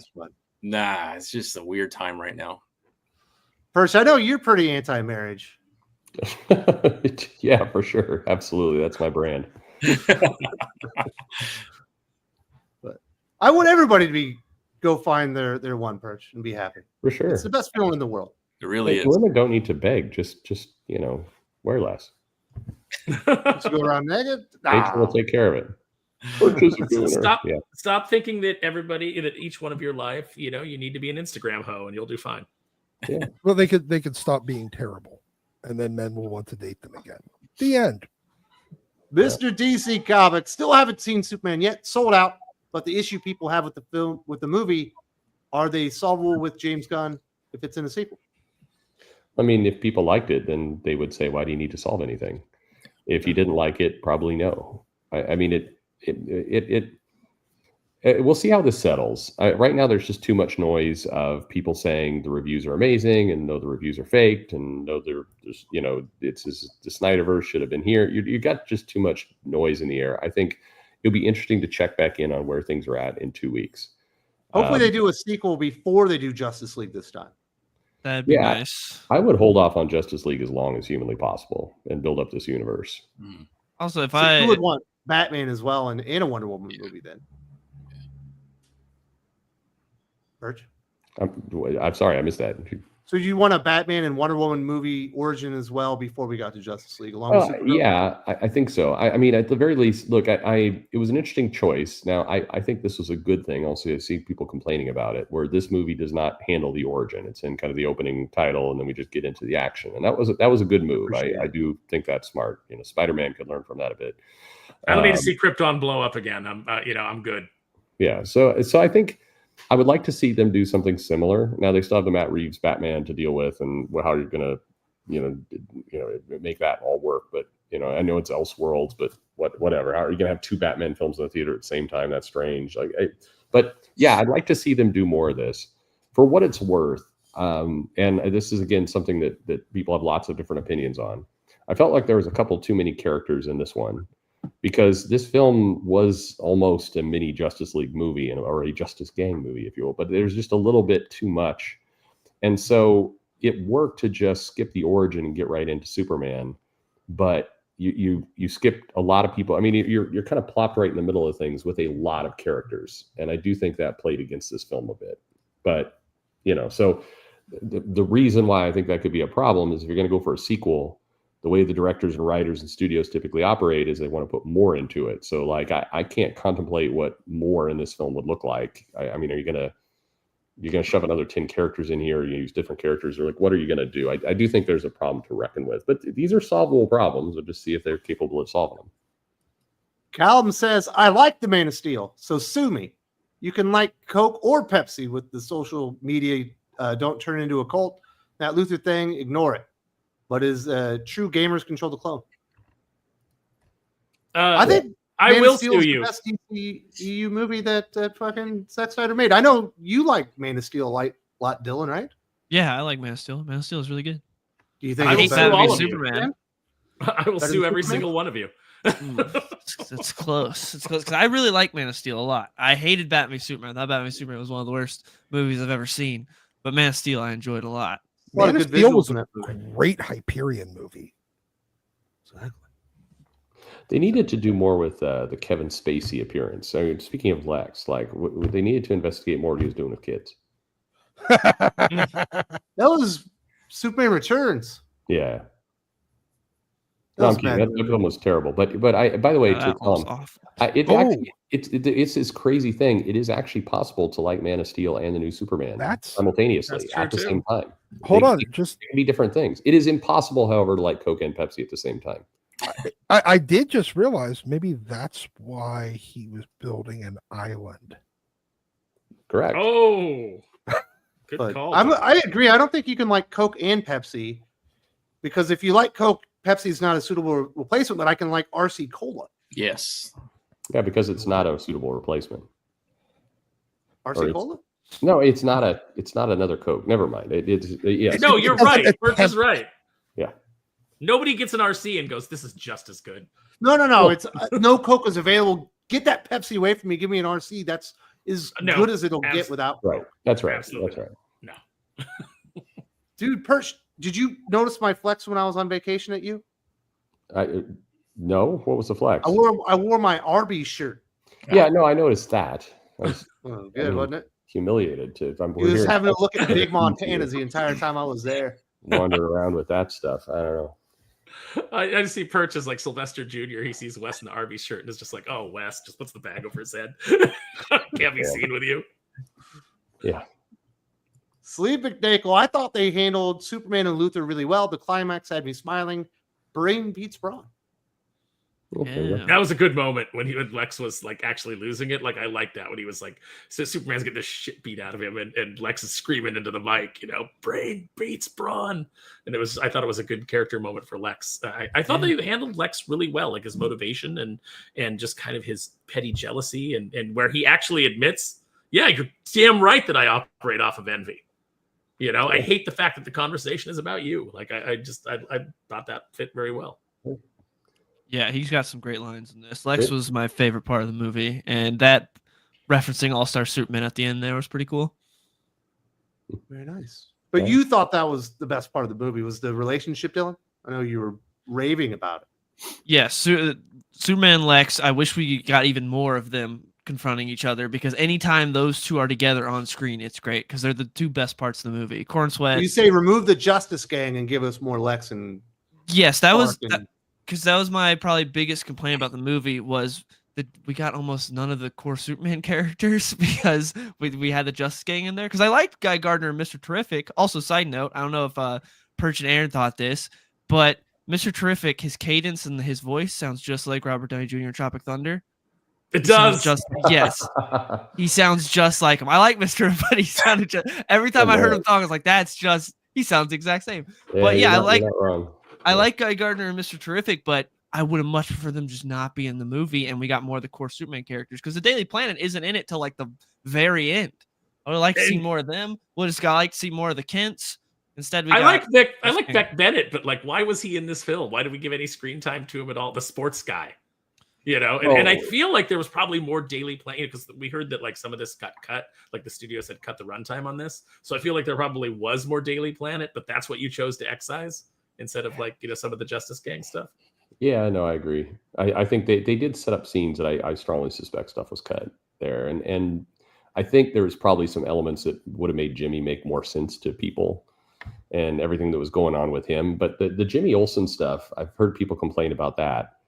But that was reminiscent of some of the 70s Superman comics and what they're doing with Jimmy, for sure. Yeah. But I think there were probably some scenes that got cut that may have landed that a little bit easier for people. Yeah, Lois has a line where she says like, what is it with you? I think the entire audience is asking, like, why is this happening? Like, what is it with you? And it reminded me of The Other Guys, where it's like every girl thinks Will Ferrell is hot. Like every hot girl is like throwing herself at him. And Mark Wahlberg's like, what's going on? That's like kind of felt like they were setting that up, but it seems like that got cut. But that was always Jimmy's kind of bit, is that he was stumbling his way into crazy situations, and sometimes you had people falling for him and other things. I mean, it fits. But it's interesting, this conversation. I didn't like what they did with Lex. You guys did, so there you go. Calb says when Flash switched bodies with Lex was good. Oh, on Justice League Unlimited, that was good stuff. A long time ago. I thought it was in this movie. I was like, fucking Ezra Miller shows up? What? I was cameo? There is another character that shows up in a cameo though that I was surprised, but I like in the moment I was surprised, but then I was like, oh, of course. Yeah, but why? Sorry, why? I mean, I don't know that one. I had no. A lot of people are surprised at that. If it's the person you're talking about on the TV, the interview bit. Yep. That's yeah. But I mean, that how could that not happen? I don't know. Yeah, it was the thing. It's It's like theater when that happened. Yeah, I was like, oh, and then I was like, oh. my theater too was like gasping, like, oh, you know, and it's like, why are you surprised? Did you turn around and give him the dad face? Like, what is your problem? No, It's doing the movie. He stood up and he did the John Travolta from Pulp Fiction, the meme. He was like, yeah, that was my reaction. Like, I mean, it was a fun cameo, but I'm like, I don't know why this is shocking people. And to me, it's a little bit of a credibility thing. I see critics in there like, this cameo came out of nowhere. It's like, okay, you just invalidated anything you said above about being savvy to these movies. Mm-hmm. Sleeve McNacle says, I think families will like the movie and has a good base for future stories. Yeah, it's definitely a good first step for the new DCU. And I kind of like the fact that it pushed you into the middle of stuff, you know, because it was like, and Perch's daughter loves the dog. She's going to come in the next one. A lot of people are going to love the dog. You know, that was a crowd pleaser. You know, the kids all loved it. You could hear the kids like, you know, talking about crypto behind you. You know, they were super into it. And I remember one kid in the theater behind me kept going, "Is he Green Lantern? Is he Green Lantern?" Like talking about Guy Gardner. It was like the kid couldn't wrap his head around the fact that like, that's not the Green Lantern I know, but he said he's Green Lantern. I saw a lot of reviews where the dog got a little irritating and it was a little too much. Did you feel that at all or no? I didn't, but I can see how people feel that way. Yeah, I mean, if you weren't into that humor, you could get there, but the dog wasn't in it that much. I mean, the dog controls a bit of the plot at one point, or why the plot moves forward, But again, I don't know. Some families may like it. My daughter's reaction was very disinterested in the major parts of the movie she probably need to be interested in. She super did not like Supergirl showing up and that bit. She really disliked that bit. I did not like that bit either. Comic Odyssey. Comics are greater than movies. Read more comics. No arguments. I agree. Yeah. Once again, the best Superman thing out this week. Better than the movie. The movie, yes. Got it. Without a doubt. Very nice. Caleb says, Perch, Marvel deserves to fail. That's the only hope I have for this movie, and Jurassic Afterbirth will breathe Sue Storm movie into the ground. I want the Fantastic Four movie to be good. It looks like they really got the tone right. It looks like they got it better than Superman, at least from the trailers to me. It depends. Yeah, I think I'm hopeful. I think that the things I'm worried about Fantastic Four. Number one, the retro kind of feel could get really annoying really fast if they lean into it too heavy. The mustache, so just that could become overbearing instantly if they're not restrained with it. But so Perch, they made the Copper Tone ad a man instead of a woman, so it should be fine. Yeah, I don't care about any of that stuff. Is the movie good or not? I don't care if at some point Sue Storm says she's a leader. I literally don't. Is the movie going to be entertaining? I'm a huge, as I said earlier, I'm a huge fan of the John Byrne Fantastic Four, and I want this movie to be great. Based on the track record of Marvel, that's hope more than expectation. But I think we have all seen at least somewhere between 6 and 9 hours of Fantastic Four movies in our life. We've yet to see any good hours of Fantastic Four movies. No, that's all The Incredibles. I saw The Incredibles. That's the best Fantastic Four movie. First 40 minutes of Fantastic Four stick is perfectly fine. Fan Four stick sucked. Even the first 40 minutes. I can't go with you on that journey, Wes. Because you're not thinking about it critically. I am thinking about it critically. Nice channel. Good on brand. Name drop. Like it. No, but he said the name of the thing. I'll throw this to the chat and I'll challenge you guys with this. I don't think there's a lot of evidence that if something does really bad, if it burns to the ground and fails, that like a better thing emerges from the ashes. And that's something that I think people have been hoping for a while. Is like, well, Marvel just needs to die so badly that it gets better. that there's actually more history that suggests that it just dies. It doesn't get better. There's nothing good Well, that comes out of those ashes. I think Well, that's I always think no, that's go always ahead. been the complaint, right? That's always been the complaint with I remember when they were doing like that Thundercats kiddie show. And I said, God, this looks awful. And then, like, people were like, the cartoon stands were freaking out at me on Twitter, and I became a copy pasta for a little while. But I was like, you don't understand. I'm not saying that you can't have this. I'm not saying that this shouldn't exist. I'm saying that putting this out in lieu of also putting out a Thundercats product that is for Thundercats fans, as opposed to just taking the IP and wrapping it around this goofy kids show that you want to do. Right. That's what kills your franchise. Because if this is terrible and it fails miserably, which it did, executives don't look at it and go, oh, we got it wrong. What they get out of it is, nobody cares about Thundercats. Nobody wants the IP. And it's like, no, we do want the IP. We just don't want it the way that you handed it to us. That's right. And by the way, Callum, I'm not putting words in your mouth. You're not saying all the things I'm saying right now, just to be fair to you. But Aaron's right. This is kind of the problem of, the argument of, well, why can't there be something for everyone? Well, because if some of those things are really bad, it tanks everything. Now there is an argument to be made that, especially when things that have had in recent memory, had a lot of financial success, and then it starts tapering off. There is an argument to be made that you need a massive bomb to clear out, because at that point, everybody's got to look and say, the people that are running this in very recent memory, even though it was the same people, they've clearly lost the plot and they're not getting it back. And to get them out of decision-making positions now, more than likely they're going to say, okay, well, we're just going to take a break from this thing too. And it might be a long time, and you might not get the right people running it the next time around either. In fairness, at this point, I just want it to bomb so that a lot of people I don't like get fired. That's it. Well, okay. Callum Lyle says Tom King is on the Green Lantern show. Yep. That is the big red flag there, Tommy. Yeah, I'm hoping he's, I don't know, in the background walking a dog or something, and that's it. Well, I mean, he's going to be the writer. He's one of the main writers. He's one of the shows. I know. I'm really worried about it. I don't like the premise that they have built out for the Green Lanterns on the TV show. I don't like that it's grounded on Earth the entire time. I know it's probably all budgetary, and that's probably why they are doing it this way, because it's a lot cheaper to do it this way. But I just feel like they're going to get a lot wrong.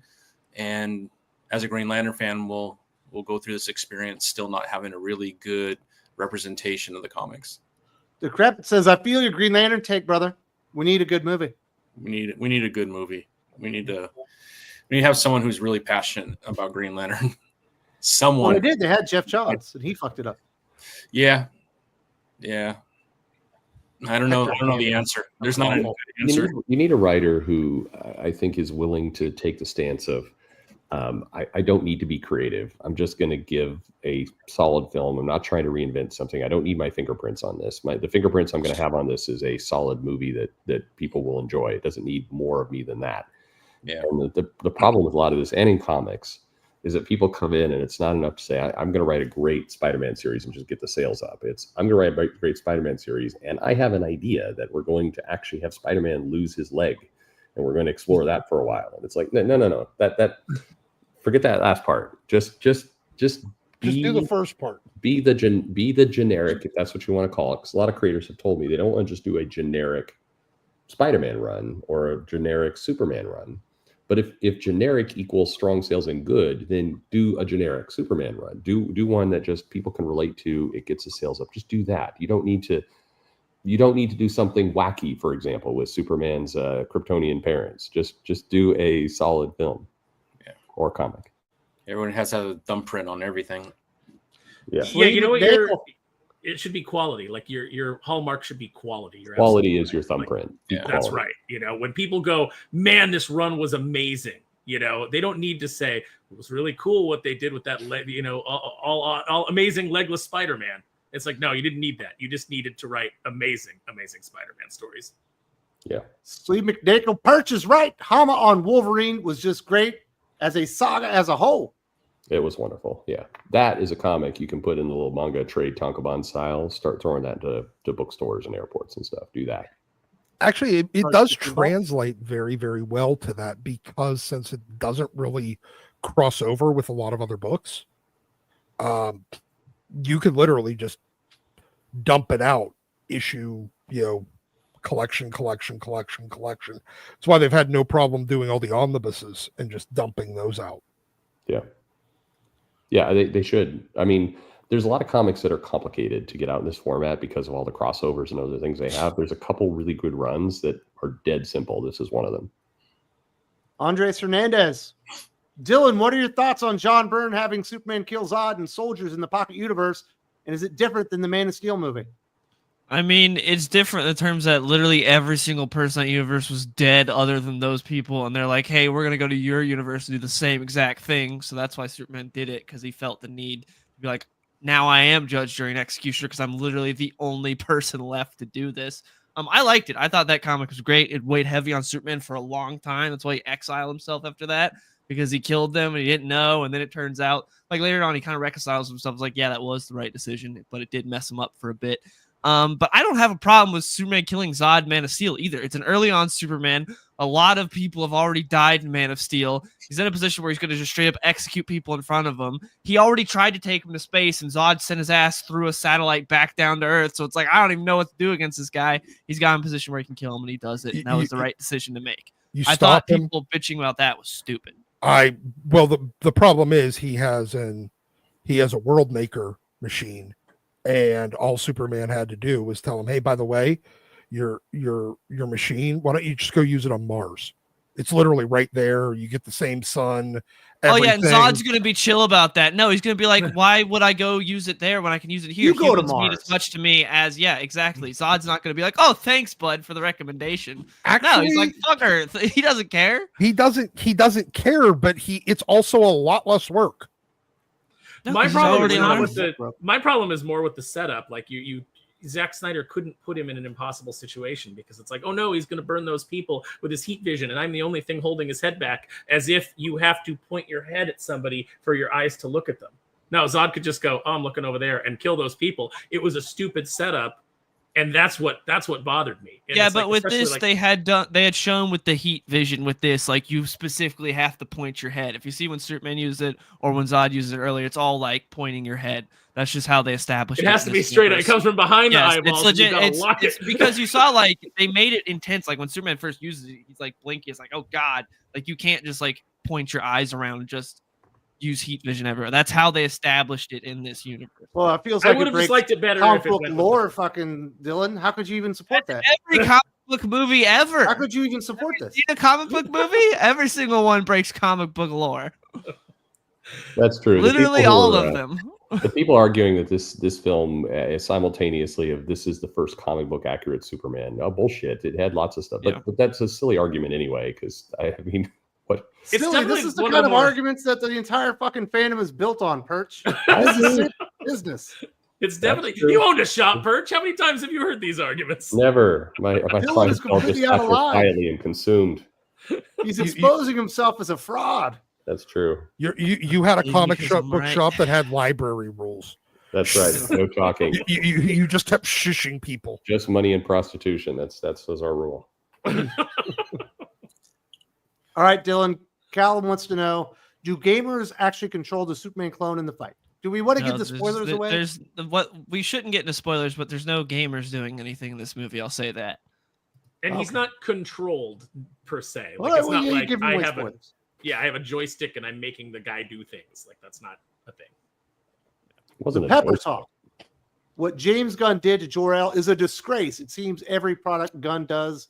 The main character has daddy issues. Even Pa Kent was an illiterate hillbilly. Pa Kent is not an illiterate hillbilly. I'm not going to get into Jor-El because that's going way into spoilers, so I'm not even going to talk about anything with that. But Pa Kent is not an illiterate hillbilly. He's one of the better parts of the movie. He's handled really well. I wanted more of him. I wanted more of the Kents. We just didn't get much of them. But no, Yeah, he's not Sounds I like do. he supports. I don't know where you even fun of rednecks. Yeah, I don't If even you know guys- where you got that. It's the visual. guys have- the visual looks. I mean, if you see him, and not saying this is you, the Pepper, but if you just look at the trailer, yeah, he looks like a dumpy hillbilly for sure, because he doesn't talk. Be a you don't say anything. Deliverance. But that scene is powerful. The Kints are good. 100% agree with you on the Jor-El factor here. Did he like hand him a piece of paper like, son, please read this letter for me? I can't read. If you guys have been to the Midwest, like, have you been to the Midwest? Because like when you meet older people in the Midwest, it is a slower way of life. You know, it's like I go to the Midwest and it's a little bit maddening for me as a Californian because, you know, you talk fast. And everybody always says like, you know, you talk fast. No, it's talking like an asshole. No, but like when you go, it's just a slower, it's not all hustle and bustle and rush. So Aaron's just saying Midwesterners are retarded. No, I'm saying that it's life at a different speed. It's life at a different speed. Like Speed you of go, stupid. you're getting your stuff checked out at the grocery store, and the girl's just like, boop. She's like, I don't even know how to scan this. No, it's just slower. Maybe It's the like it doesn't top. have to be. There's not as much rush, is what I'm saying. California So lecturing us about the true middle. What is that? American Red I'm not sign saying say? it's better or worse. I'm just saying I'm defending Well. Paquette here and saying that he talks at a very kind of slow pace All right. because that's just the way that it is. Okay, Doesn't make I'm him an from illiterate Missouri. hillbilly. Do I talk like I'm stupid? all right. Well, yes. Don't answer that. I don't need to hear. You don't need to confirm anything. Nathan Hansen. I've been getting Wolverine and Spider-Man. Should I be looking at Wolverine and Kitty Pryde, or is that one a pass? I would say that one's an instant pass.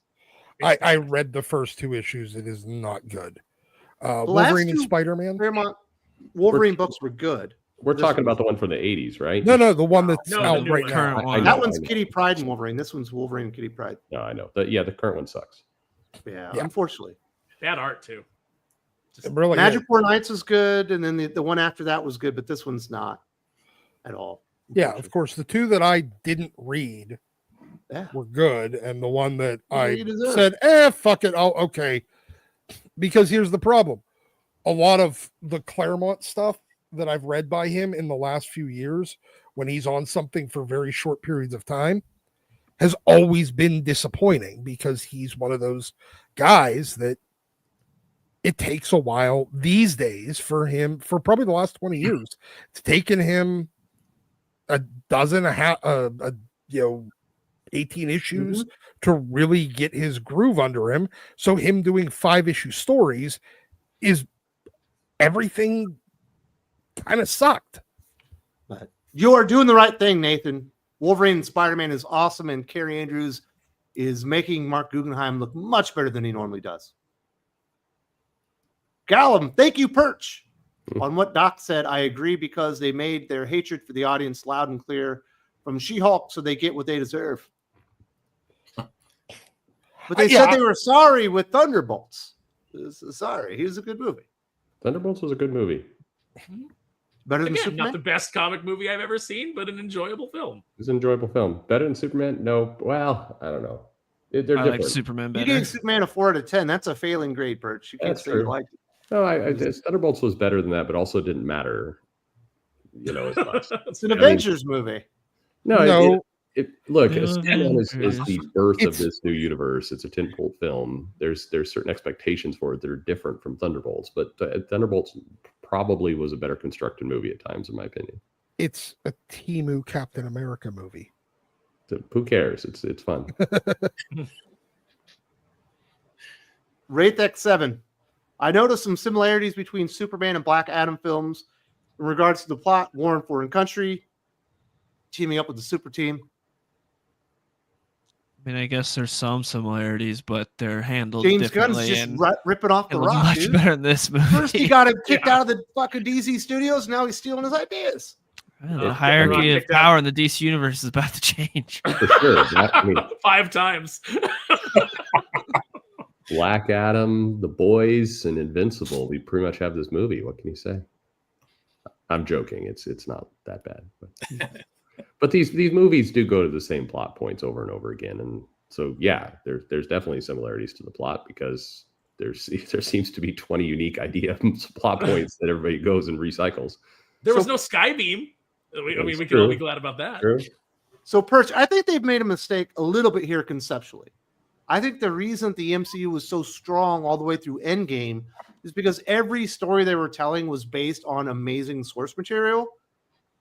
And while there are certainly hints and it sounds like it's inspired by All-Star Superman and some other stuff, it's not really based on a Superman story. It's all kind of original stuff. And it's going to be hard to do that blueprint without, taking from the best source material possible. I think they're making a mistake there.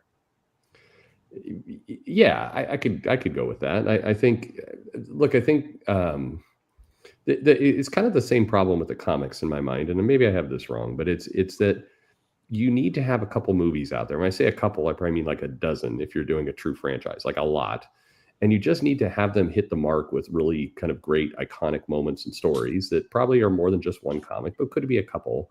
And you need to put that out there, and you need to not worry about a twist or some kind of unique thing that you have to do for this film that puts a unique spin on it for Hollywood or for that audience. Because remember, a lot of your audience never read those comics. You don't necessarily need to do that, but you just need to set up some iconic stuff. If you're doing Green Lantern, you need to have a movie where you're building up Green Lantern in a fairly simple way. You do not need to introduce a third cousin who is a computer hacker and somehow wedge that into it because you think that's going to bring in tweens. You just got to hit the mark with some great characters. And Marvel, as much as some of those early movies, I mean, the first Captain America, the first Thor, these are not the movies that people often cite as the best. And Captain America, the Winter Soldier, a lot of people think was better than the first one. But you need to have the groundwork placed of a lot of these just basic characters and these moments that allow you to then spin off from them. And that's, I don't know. That to me is the issue. The first Thor movie is the most underrated MCU movie by far. But is it better than? Well, yeah, fair enough. Yeah, it's better than every Thor movie after it. And Black Panther is just a clone of it. The first Black Panther movie is literally just Thor copied. Yeah. Callum says the problem is Warner Brothers people are stupid. They're from the Midwest, and they should have planned ahead like a redemption sequel to Man of Steel, then set up a verses, and then so on and so on. I don't know if that's in reaction to me, but what I was saying was just that the Midwest is less of a rat race than other states. Aaron, just stop, man. It's just making it worse, man. I agree with Aaron's point. You're from the Midwest. Yeah. Well, sort of. Basically, Aaron's saying you're not smart enough to understand his point. Yes. I don't even get what Aaron's getting at, but how many June-based orders have been lost in this last 10 minutes? Oh my God. Like I've lost the whole Midwest. Keep in mind, Superman fans, this is the guy who liked it. So who's laughing now? Yeah, that's right. I liked Midwestern Superman. I liked the fact that he seemed to have more Midwestern values. I love bumpkins. Well, James Gunn is from Missouri, so yeah, it's a salty. He's not very representative of Missouri people. Well, I'm saying he's probably not going to be like calling everyone from Missouri retarded, is what I'm saying, because he's from there. And I don't he's calling people from Kansas retarded, which I'm perfectly okay with. It being from Missouri. If you come out of this movie saying, "Man, the Kents were dumb, illiterate rednecks," that's you go. That's again only what you take with you. That's you going in and having that in your head and then reading it in the film. There's a lot of people reading a lot of things into these films that like is coming from their preconceived bias.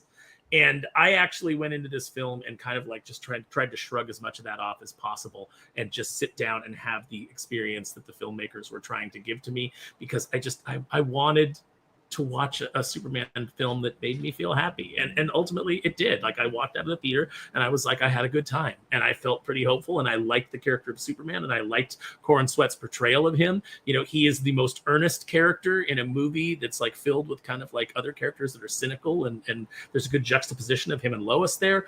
I thought it worked. Yeah.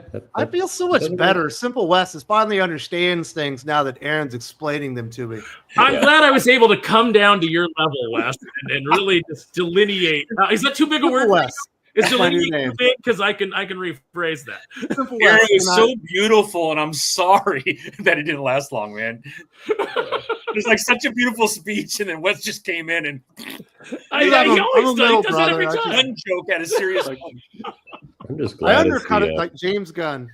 I pulled a gun. I'm in just don't look. I come onto this show anytime Perch is on, and I'm just like, I hope Perch likes me. I'm just glad that the West Coast jokes are no longer aimed at me. So that's So No, Dylan, they go the to original Dylan. plan was to do a Man of Steel sequel, a Batman movie before they got into the crossovers and stuff. They hot shot it the first time. Hopefully they don't Yeah. do that again. Yeah, because that's what Zack Snyder wanted to do. He wanted to do a Batman movie. He wanted Dark Knight Returns, so that's why they jumped to it. And hopefully they don't do that this time. Hopefully they actually set everything up. I don't think they'll jump to it this time. I think they learned their lesson, but only time will tell.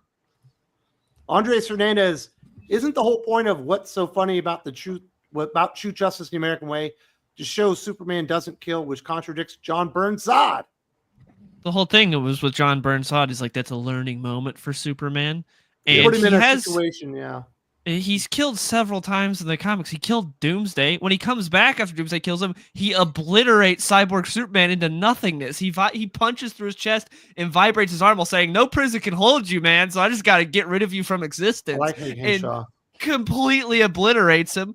Everyone loves Alan Moore's Superman. He murders Mxyzptlk in that. No one has a problem with that. People pick and choose when they bitch about Superman killing. I don't want Superman going out there murdering people all the time. I don't think he should kill. But if he kills once, if he has a learning experience from it, I'm fine with it. Oops, I just yeah. hate. it's not. You're 100% right. You don't want Superman out murdering people. You want Superman conflicted and torn. You want Superman Yes. struggling. The key with Superman, understanding that character, is that he knows he can pretty much wipe the planet out fairly easily. He knows this. He's consciously aware of it, and he's restraining himself all the time. That's what makes him great, is that he's having to pull back constantly. He's got himself in check constantly. And so if there is a threat that he murders, it's going to weigh heavily on him. It's going to be very painful, which is the contrast to somebody like a Wonder Woman, who would be much more pragmatic around, fuck this guy. I'm exaggerating, but that's what Superman is. It's not that he can never kill, because comics accurate Superman, he's killed tons of times. Yeah, and Well, and it's it's a difference too between, it's like even in Man of Steel, which I didn't like him snapping Zod's neck, but he didn't murder Zod. That's not a murder. It's like he used the appropriate amount of force to stop Zod in that moment. Was He it used the appropriate? appropriate amount of Yes. force to stop him breathing in his heart. He murdered him. I mean, he had No, also that's not exhausted murder. other Killing- options prior to that. It's manslaughter. Come on. And also, this was early Superman, so I saw this as, okay, this is like really him learning and be like, I never want to experience this Like again. of Mice and Men, where But he then in the actually next breaks movie, the he lady's neck. Well, Like, that's the what thing. fuck Batman was Superman is happening? terrible, and like the Yeah. rest is there. But it set the groundwork, because Henry Cavill even talked about it, like in interviews, where he's like, "I thought we had set nice groundwork to like get Superman to where he should be, and him learning from Man of Steel." But then they never did that. The in the man's next murder movie, he was punches justifiable some- homicide. he punches that dude right through the wall. Don't tell me he didn't kill that terrorist. He Also- absolutely did. Yeah, I know he obliterates that guy. Also, Zod's an alien, so he's not a human, so it can't be murder. Well, that's one That's way fair. to look at it. Well, so He can has we no consider rights. the cyborg Superman and Doomsday deaths like killing? Do they even count? They Nope. don't have souls. They're Both not of those murder. are first of all, Hank Henshaw, is he really alive? Come on, is he really living? he's more. It's machine debatable than on a man. cyborg. You busted up a VCR. He's already basically, dead You because he's destroyed a a printer cyborg. like in Office Space, and then Doomsday's a monster. So it's not murder. But we got Superman Exile out of that John Byrne story, and it really handled Superman killing very well because of how much it messed him up and how he reconciled with it and had to face what he did. True. And it was really cool. That whole era of Superman is really cool. And they have like a big ass omnibus you can get for it. Kaiser Jose, as somebody who moved from Chicago, the Midwest, to small town Alabama, life is slower and the people do move slower. It is maddening. So there you go, Aaron. Even people in the South are dumber than us. That's offensive to me, going down but to Alabama. Out there? I didn't Feel say like there's you anything splash. wrong with a slower pace of life. I actually envy it. I hate the rat race of California. So when you go down south, it is kind of maddening when you're like, "Come on, I want to get out of this Stuckies or whatever. Can you ring up my can you ring up my stuff?" And they're just like, "Boop," because it's just a slower pace. That does drive you nuts as somebody who's used to the rat race. But when you spend some time there and you can kind of like slow your pace down, You know what realize, drives me "Man, it is nuts? kinda What an nice." enormous shithole Boston is. How's that? Oh, is Sully coming in? 'Cause- Holy, he's in the chat. Here we go. Maybe eventually, but It's the people, just- not the town. well, it's the people, Yes, it's the roads, it's the fucking buildings. If we can I've- replace the Bostonians, Yeah, then that town hey. could be fine. In college, I very, very seriously thought about going into biology just so I could figure out a, viral weapon that would kill only Bostonians. I love the city. You I wanna- hated you thought about being everyone a that lived there. terrorist, huh? Just Yes, poison the I deacon. contemplated terrorism, but only of one small subsect of Americans. Well, this Just- chat's gone in an interesting direction today. Yeah. But Aaron, all I can say is bless your heart. Oh shit! I'm in trouble Nice. now. Nice. So we'll wrap up the Superman stuff. I do need to take a little break here, but Dylan, based on what you saw on Superman, where do you hope they go from here? Is there some source material that you think would work for a Superman sequel to this movie? I mean, Jeff Johns' Brainiac would be cool to see, especially because we know Supergirl's coming. So I think Jeff Johns' Brainiac could be really cool, especially because the little bit of Krypton stuff we got in this, they could expand on that more. With Brainiac, he could do some cool things. It's hard to talk about because I don't want to spoil the movie, but I'll just say Brainiac, Jeff Johns, Gary Frank's Brainiac book is where I'd like them to go draw inspiration from for a sequel. I think you could do a lot of cool stuff there and tell some interesting stories. And also, if I had to bet money, I don't think James Gunn's directing the sequel. I think he just did this one because they're doing it's the first ever DCU movie. There's a lot on his shoulder. He's like, I'm writing, I'm producing, I'm directing. I'm making sure this first one's a solid movie because he didn't want anyone else to mess it up potentially. So I feel like the second one he'll hand off to someone else. He may write it, but I think someone else is definitely directing the second Superman movie. If I had to place a I bet agree on with it. you. I'm sure you're right. I don't think he'll. He's going to set up the major tent poles here and kind of move on and be producer. That's what he wants to do, and great, Yeah. I just hope what I would like to see, and again, not doing any spoilers, is for those of you familiar with my channel, we had this whole concept of City of Bruce, and it feels like they could do something similar with Superman, just saying. Yeah, I could get behind and he could definitely figure out how to do it in a timely manner. Bruce, it would have taken him a long time to Superman, impregnate the entire city, but Superman probably do it in about a year. It would work more logically, given his powers and speed and everything else, and plus he loves humans. So I mean, loves humans. yeah, I You know like what I think wandering would- right up to spoiler lines and just kind of peeking over them a little bit. You know what I think would make James Gunn do a Superman sequel though, if the villain were Mixie Spitlick, because I think he'd just be able to do the wacky shit that he wants to do. Yeah. And the Kleenex woman problem, as somebody put in the chat with City of Clark. There's ways to do that. You just, a little kind of kryptonite lotion on there. You could do things. You could do the Justice League Unlimited speech where you could be like, I live in a world of tissue. But you can take it, can't you? And we got a whole different movie on our hands. That's true. That's right. I mean, I just feel like it would fit right in with where the movie's going. Aaron, We'll did you see see it Les's- twice in the same day, or did you spread it apart? No, I saw it Thursday at a matinee. I was like, let's go early, beat the crowd. I kind of want to and then Friday I went and I hung out with Jesse Snyder and he hadn't seen it. And he was like, let's go to a movie. And I was like, okay. And he was like, and then I told him, I said, oh, I saw Superman. And he was like, oh, do you want to go to a different movie? And I'm like, what other movie would we go to? What else is out that we would go and, I already saw the terrible Jurassic World sequel.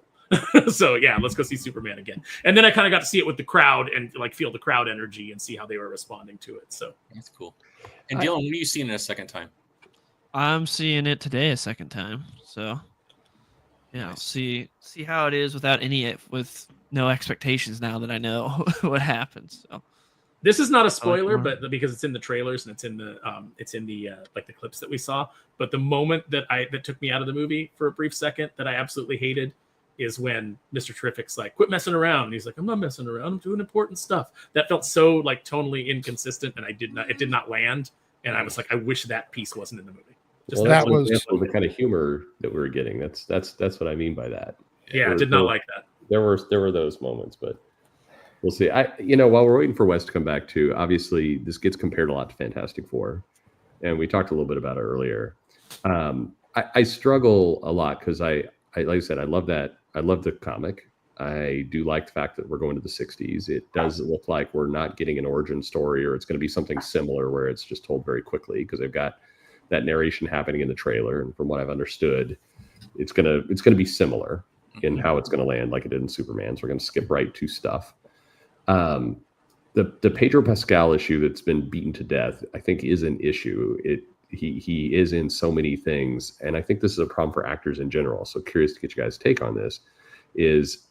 I think no matter who it is, forget about Pedro for a moment, but if the actor is in so many other things and is so recognizable, and then you try and plop them down and they're playing a character that is a well-known comic character, I think they're in for, at best, a much harder climb to make that character work, because you just can't escape into what this is. And Superman had a bit of this, but to its credit, there weren't as many of those moments. I mean, the biggest problem you had is a lot of those guys show up in James Gunn films.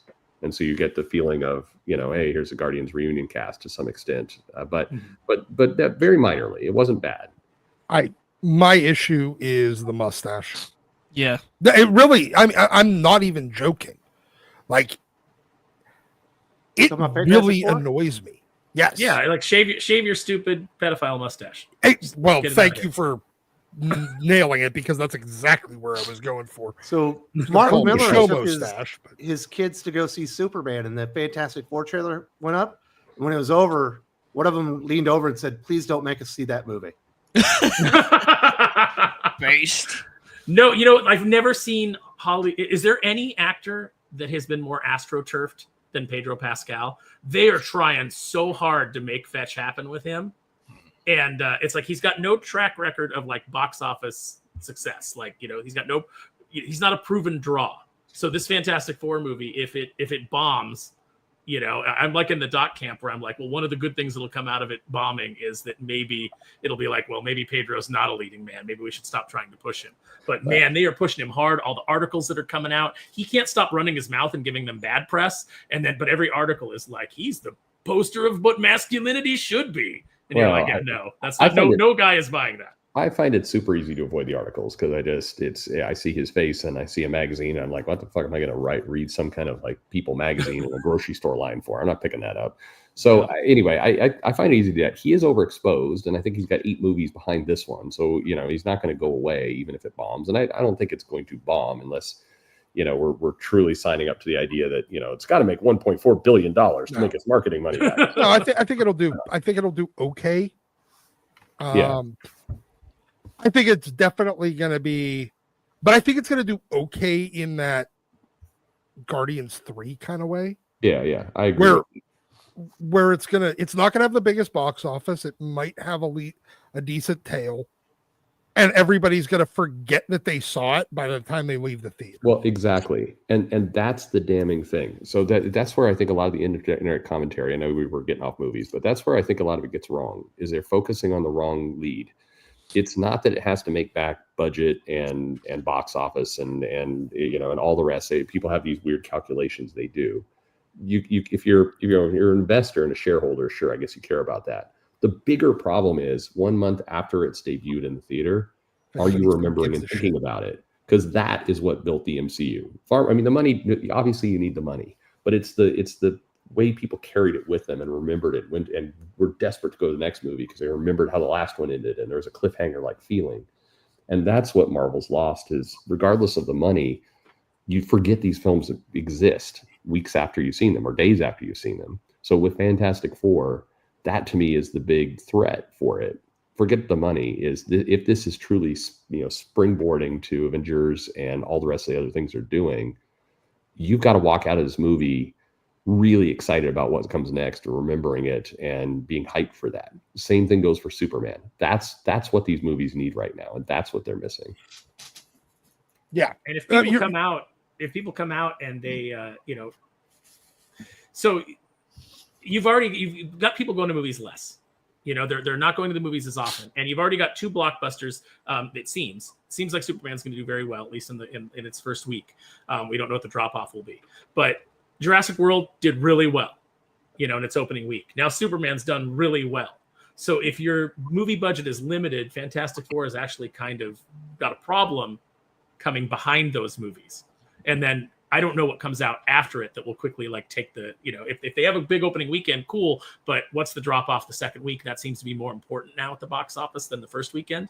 And then what comes after it that takes attention away from it immediately. So if it's a forgettable film, people come out and they're like, well, that was fine, or I had a good time or whatever, but they immediately forget it and move on to the next thing. You're right, Perch. That is a much bigger problem. It's that problem. And I know we want to get on to X-Men, but I will throw this out there as kind of a counterpoint to one of the things you said, which is historically, it's better when you have a lot of well-doing movies in the theater. It's why people stack up the bigger movies in the summer. They know there's a lot of movies that are getting a lot of money. It is actually to Fantastic Four's benefit if Jurassic World and Superman make a lot of money, because people don't necessarily think of, well, I've run out of money for that third film.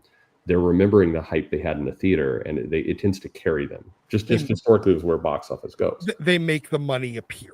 Yeah, the money gets found to go to that show. But the problem is if Superman is great and people remember it. So for all of us listening and those of you here, if a week from now you're still thinking about the plot points, you're really excited about what comes next, there's some teasers about, I wonder what is going to happen with Supergirl. That's where I think that was a bit of a fumble, because that's one of the tee-ups to the next film, and you should be more hyped for what happens there. That's where your mind should be, being really excited about what comes next. And if you're really excited about what comes next out of Superman, that's going to hurt Fantastic Four, because there is going to be that feeling of, this is the universe I care about. But we'll see. Like I said, I've said it on my show. I'm very, very open with, I really do want Fantastic Four to do well, but that is a hope. That's not an expectation. And to add one additional thing, I think there's a direct correlation between the box office and the give a shit, and it's determined by repeat viewings, people that go and see it again. Because if 2 weeks later they're like, I want to see this movie again, you're improving the box office, yes, and you're making that look better and it's more financially successful, but it's also a great indicator on how much people give a damn. Yeah. Well, there you go. Well, let's hear for the people. Sleeve McDakel. It isn't that Superman should never kill. He should take each life seriously, should be working towards being better. He should hold himself accountable when he does kill. That's the difference between Man of Steel and the comics. I agree with everything there, except in Man of Steel, he is completely distraught at killing Zod. It wasn't like he just broke his neck. It's like, everything's chill. The problem was how Batman v Superman handled it. They messed it up in the sequel. In Man of Steel, I don't think it was handled poorly. He should have put himself in the Phantom Zone. It's like danger to everybody. Well, he didn't have access to the Phantom Zone, but yeah, in Man of Steel, like, I agree with what he says in this comment, everything except for the fact that I thought they handled it fine in Man of Steel, because he was completely broken by killing Zod. He was not happy with himself with having to do that. It was not a good moment for him. But then Batman v Superman, they don't handle the ramifications of that at all. It was really stupid. I can't believe you're such a Man of Steel apologist, dude. You're a Snyder bro. I don't like Batman v Superman. How's that work? Oh. That's the one everyone worships. Yeah, if Dylan was a Snyder bro, he'd be on here going, you don't get it, man. That movie had themes. So bad. God, I hate that movie. Superman can get raped in prison. What the movie? Zack Snyder's so edgy. Look, I got arm tattoos. I'm an edgy bro. Did you like the Snyder cut of Justice League?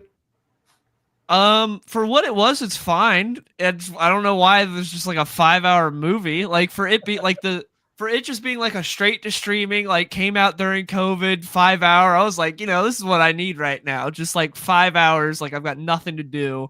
you know, the whole world shut down. Well, my world shut down because of COVID because I'm out in Seattle and nothing's going on.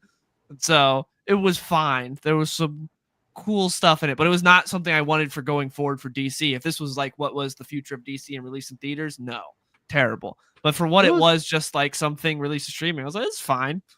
So it was better than the theatrical release. I'll give it that. Yes. You know what's weird about that Justice League movie is, you know, because I watched it, I'm like, man, this is really bad. But Cyborg is the best thing about the entire movie, and he's the shittiest character. I completely disagree about that. I do not think Cyborg is the best part of that movie. Easily the best part about the entire movie. I mean, it made more sense when they restored his scenes. I understand why Ray Fisher was pissed off at Joss Whedon's version. Well, you're mad because he didn't say booyah or something? No, I mean, I was glad he didn't say booyah in the Snyder version. I was like, oh, thank God. I will say, little side note, I accidentally own the Snyder Cut because I bought bought Mad Max like 4K. It comes with all the Mad Max movies. It comes with a digital code for each one. Every time I redeemed it, it was for the Snyder Cut. So they gave me the wrong codes. Every single code in my Mad Max collection is for the fucking Snyder Cut. So Warner Brothers messed that up. So I own it digitally because of that. So like, we're going to force people to watch this fucking movie. Perch, is that more unfortunate than Marvel accidentally putting like a porn like hotline number on a Captain America comic book? They knew what they were doing. Did they do that? I missed that story. Yeah. Oh, yeah. Oh, my God. Marvel does that kind of stuff a lot more frequently than people think. There's comics, and we're probably not going to have time in this chat, but at some point we should have a wonderful little conversation about the new Captain America by Zdarsky. But anyway, or just all of the times where they've needed to recall a comic because they fucked up and put something in there they shouldn't have. It happens a lot. It happens enough that you could either say there's a secret agenda in there, or truly they have idiots with no quality control. It's a second Missouri one, and Kansas, you fucking Oklahoma bumpkins. That's true. They hired everybody from the Midwest. Yeah. Yeah, everybody there is just all roop de doop de doo. Carlitos Figueroa, I haven't seen the film yet, but I think people are nitpicking too much. Despite some faults, we should be glad to have a good Superman film with room for improvement. Well, sure. I'm the detractor, I think, of the panel tonight who liked it the least. We should be glad to have a Superman film. It's not good for me, but I'm glad it exists. It feels like you're nitpicking the shit out of this movie, though, Perch. Sure, I am. That's what we're doing. That's what critics do. That's comic book conversation, man. You know, but you know what I like is the fact that like we all have like we're kind of like in different places on the film, but we're having a nice conversation about it because it's not on social media where we're like, you're an idiot, you know, like no, you don't understand. You're from the Midwest, retard. You don't understand this movie. I don't expect somebody's you from Idaho, fucking Arkansas. It does sound like something a California Nazi would say. But no, I think it's good. And at the end of the day, I am happy that there is a Superman film in theaters that kids seem to respond to because damn it, I would love it if kids got into Superman. So on that, I've also seen the opposite of nitpicks and like my comments and in my Discord, people discussing the movie. I've seen people be like, I had problems with the movie. There were some things, but I loved it. 9 out of 10. This movie's amazing. So it's like, I see a lot of people like seeing like the nitpicks, just be like, nah, I had too much fun with it. I don't care. So I've seen kind of the opposite of nitpicks. I have seen some people nitpicking, but for the most part, I've seen kind of the opposite of that. Yeah. No, there are, and that's I don't like the conversation around people terrified to say certain things. Just like it, dislike it, nitpick. I mean, look, as comic fans, we should nitpick things. That you can nitpick things and not cancel somebody or go to war with somebody or make them feel like shit or call them, hillbillies from the Midwest. You can do these things and still be reasonable. Absolutely. Comics Odyssey. Dylan, did you watch the ultimate cut of Batman versus Superman? Is that the one you disliked? Also, do you think we will be talking about Gunn Superman in 12 years like Man of Steel? The ultimate cut is also awful. I saw it that's what released when they released the digital and like on Blu-ray and everything. They released the ultimate cut and it's a little bit better than the theatrical cut, but it's still a terrible movie. You just get a little bit more of Clark Kent like investigating Batman. That's the main difference. So it's a tiny bit better, but it's also kind of worse because there's more movie and you don't want more of that movie. But yeah, I've seen both versions, and I don't like the Ultimate Cut. I think we'll be talking about it in 12 years. I feel like people won't be as opinionated on it as Man of Steel, though, because Man of Steel is so divisive when people talk about it. So I think people will be talking about Superman 12 years, but I just don't think it'll be as heated or opinionated as when you talk about Man of Steel. the team at Sigma Comics. Shout out to the Thinking Critical team from Eternal Con in Long Island, New York. Support your favorite comic channel. The best in the biz. Hit like and subscribe. It's awesome. HH is back home, or at least in the area. HH Probably is not great. from out. He's a Isn't con he master, man. He's every con. It's incredible. It's great that his book is called Here Comes Calico, because that is literally what happens. Whatever town you're in, if it has a con, here comes It's Calico. He's there. He's there hustling. He's amazing, man. Incredible. Very good. Hopefully he's having a great time and getting to see everybody in the area. I guess we should talk a little bit about this X-Men Age of Revelation.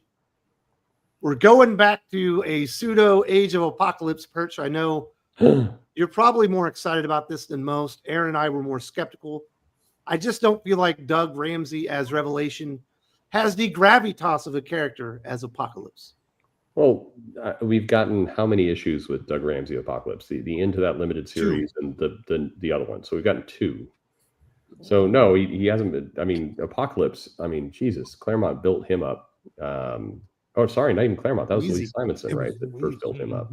I mean, he had years before we were getting a lot out of him. We saw little battles, but I mean, when we fully got to Age of Apocalypse and everything that was going on there, we had a long time. So I mean, Doug, who knows? Doug could get there. Sure, why not? But it's not going to be in 2 issues.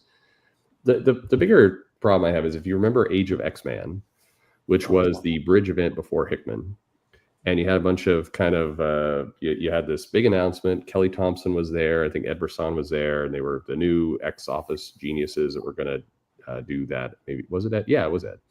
Rosenberg was on Uncanny. Yeah, Rosenberg was there. Oh, he came in later, but you had this group, and then they interrupted it for this event. And the event turned out to just be them killing time until Hickman was ready to go with the Krakoa era. And I will wager a strong prediction. This is them killing time until they get to whatever is next off of the Simone Jed McKay. This is just them trying to eat 6 months or somewhere around there of comics.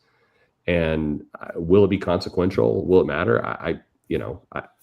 First of all, Age of Apocalypse, it's a good series. It's not my favorite of the X-Men. If you look at everything the X-Men has done, it's well remembered and people like it. But they've already redone it multiple times. This is like the 4th time or 5th time they've gone back to this well. Who knows? Maybe it will be better with a book like Long Shots. We'll find out. Binary, dude. But you got Binary, you got the Kamala Khan character in the Expatriate X-Men. Yeah, I just don't see this doing anything to change its current trajectory at all. And it feels like they're killing time for whatever's next. And God help us with whatever's next. And so you don't think week, whatever's next is going to be big like House of X Powers of 10? No, because I mean, what was next from the Krakoa era was what we're in now. So I mean, good. Look, like I said, I have hope that the Fantastic Four. I want it to be a good movie. I have lost hope with the 5th reboot of the X line. I would love for it to be great, but come on, I mean, I can only be a sucker like 6 times. I mean, I think we're all at the point now where we all would pray. We would have a parade in the streets for Chuck Austin's return on X-Men, because it's been so much worse.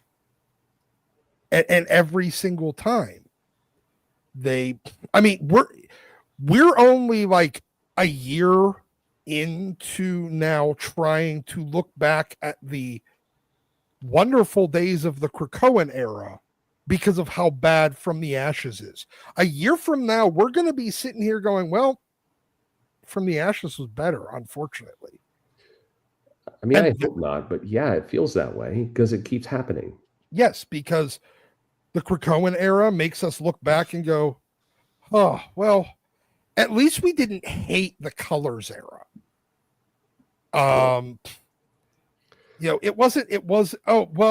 The all new, all different era was oh, that was a little bit better. I mean, we're literally every single time. The last time it was good was what? The Mike Carey era? Yeah, probably. I mean, to get a really run that people were excited about, and this is the big problem I mentioned earlier, the X-Men needs to be a top-selling 100,000 plus copy book. It has to be that for the industry to be healthy and strong. And this is the big problem, far more than any of the smaller books we talk about. The X-Men should just be a banger of sales every single time, and it's not. And so we're entering into this, and whenever I say things like this, I get people in the comments around like, "Oh, why can't you just like something?" Man, I want to, I do, but it is fool me 18 times. It really does get to a point where you're asking me to forget about all history, sign up, blindly leap into this thing, and frankly, how many issues were there? 9 in this series? There's 16 different titles. 16. So, I remember I got so much shit. And I think I was on your show when I did it. I took, at the time, it was that Ten of Swords series because people were still kind of sucking off Hickman at the time. And I just calculated up how much you were going to spend on this thing if you collected it all, the whole thing. And that was 24-ish issues, as I recall. This, I mean, you're asking us to go in at $4.99 a pop for hundreds of dollars to get this Doug Ramsey Age of Apocalypse redo. But that's a big ask. That's a freaking big ask. So you think it's 6 months, not 4? I believe with the alphas and the megas, it will be somewhere between 4 and 6 months. If you look at the track record, if I look at Age of X-Man, that kind of stuff, that's about what we had. If you look at, because this is, okay, you had Age of Apocalypse, then you had the redo of Age of Apocalypse, the 10-year anniversary miniseries. Now that didn't interrupt the regular books. Then you had Age of X, which is essentially what this is again. And then you had AVX, which is essentially what this is. Then you had House of M before that, because again, alternate universe thing, Age of X, alternate universe thing, Age of X-Man. And you also got X-Men of Apocalypse coming out just a month before this even starts. Yeah. Weird. So yeah, you have all these already, and you have what? Fucking Kamala Khan just went to the Age of Apocalypse. Sure. We've seen this done so many times, so repeatedly, and it's just we're sick of it. This is the 9th time they've done this, and we don't have to buy it, and people won't. But again, that's the problem. People aren't buying this stuff. You have too many issues. What should be flagship issues selling between 35,000 and 50,000, like marquee titles at Marvel are selling in that rate. So that's not only going to hurt Marvel, it's going to hurt DC, it's going to hurt independents, it's going to hurt shops, it's going to send shops to invest more into Pokemon cards and not comics. And this is bad for this to happen. And so if you're saying here's a big event, we want to get you hyped on this stuff, man, go for it. We're gonna have new writers. But you gotta not ask your audience to spend, and I'll calculate it out here. Tommy, you get in here, but I'll do the calculation out of how much this thing is going to cost. But I guarantee you, it's going to be over $200. $300. Yeah. I made a pact with myself that I will not jump into these big events. Night Terrors ruined it for me. I spent $140 on that thing. So yeah, I'll wait. If it's good, I'll hear about it and I'll get the trade. Yep, I feel the same way. It won't be good, Tommy. I'm just gonna spoil. That's a spoiler alert for you. Yeah. It's not gonna be good. It's just it's too much to ask your audience who is trying to get on board with your comics and trying to get back into these big events, and they've had the rug pulled out from them under them many times. And this is frankly why DC is at least in the position to kick Marvel's ass at the moment, because they are prioritizing some of these core titles and getting them up there and getting some reliability there. And meanwhile, if Marvel wants to regain this and really put this stuff out, they need to put a top tier team on Avengers and X-Men, artist and writer. They need to not mess with that for 2 years. You have to have a 24-issue run, and then you just have to make each issue count. And they've got to count without having to rely on a crutch of a 24 to 50 issue tie-in. It's got to just stand alone and be great. And if you do that, you get that book selling again back at close to 100,000. That's what it takes. The crazy part is, whether you like it or hate it, what's happened with the Absolute Universe, and you put in Batman, you do not have to read any of the other Absolute books to read Batman. It is one book. And this one book is coming out, and the arcs are not that long. And again, you hate it or not, it is building a foundation, and the sales are high. So unless you're a complete Midwestern fool, like Aaron says, you have to. I did not say that. I know. I'm just loving that I'm the one who's not taking out context for a change. But look, right. Like, just don't be original. Copy that approach. If you're Tom Brevoort and you have no idea what to do, which is clear, look over there at what the competition is doing. Do that. This is a mistake. A huge mistake. They're not going to replace any of the writers. Why would nobody's coming back until there's real change? 16 books. Christ. Radioactive Spider-Man. I mean, we'll get the cheap answer of, well, you don't have to buy them all, you dumbass Midwestern fan. And it's like, yeah, we know that. We know we don't have to buy them all. But you want us to buy them all, you idiot. You're publishing comics. You are a publisher. You want us to buy them all. I should be having to decide, oh my goodness, I can't afford them all. Which ones do I want the most? I don't think I want one or two of these. Yeah. Wasn't speaking of radioactive Spider-Man, wasn't Nightcrawler Spider-Man for a while? I remember that was a thing for a minute. First liked it. It was one of the better books. It was one of that little era. It was one of the better ones. Mm-hmm. But like, it just came and went again. Like, it's just something that, like, it doesn't matter. Nothing matters. This whole Doom event, this is an event. Dr. Doom took over the earth and nobody cares. Imagine going back and telling yourself in the 80s or the 90s, Dr. Doom they're going to do a whole big crossover. Dr. Doom's going to take over the world, and all the ways that your imagination would have fired off back then about, like, the possibilities of that and the things that they could do and the awesome stories that you might get out of that. And then look at what it is. No, it is unacceptable. It is 100% acceptable that you have a crossover Doom event that is their flagship event that actually has one of their bigger writers on it, or sorry, one of their bigger writers and artists. Whatever you think about them, that is, how Marvel is treating them. It's got the creative team there.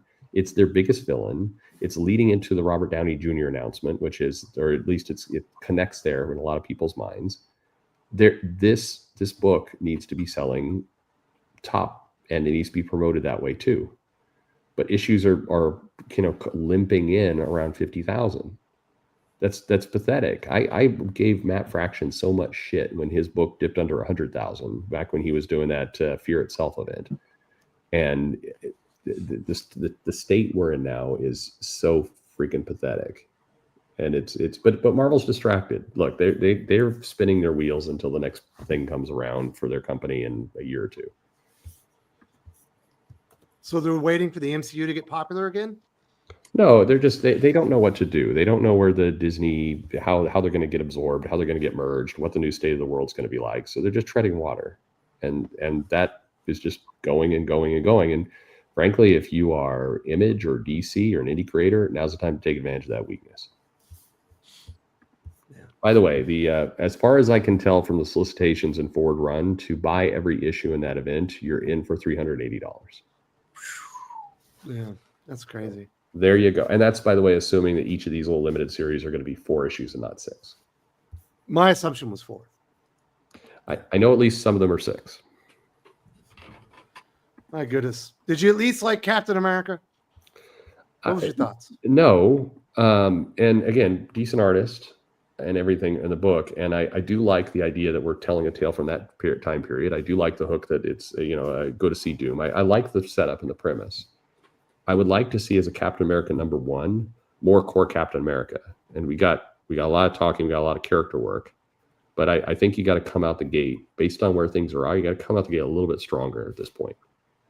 I like the beginning section of it, where he chases the guy down and talks him down. I thought that was very Captain America. It was. The book just became very boring.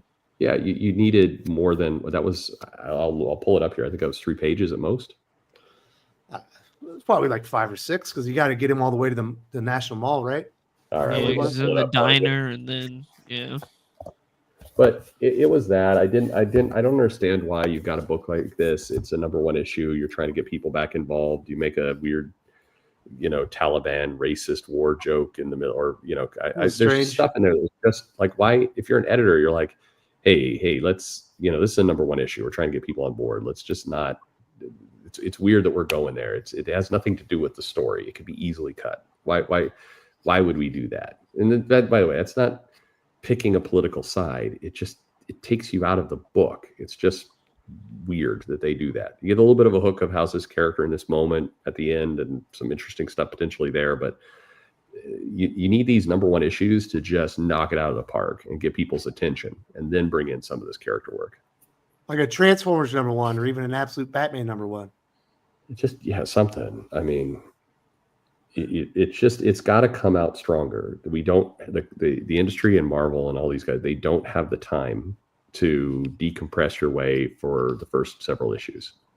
Do that shit in Jeff the Land Shark. You can't be doing that in Captain America #1.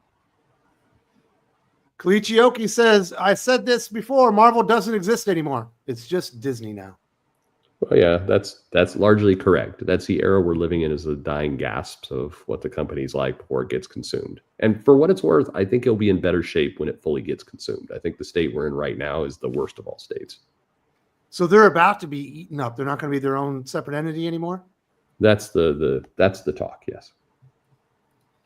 Well, very nice.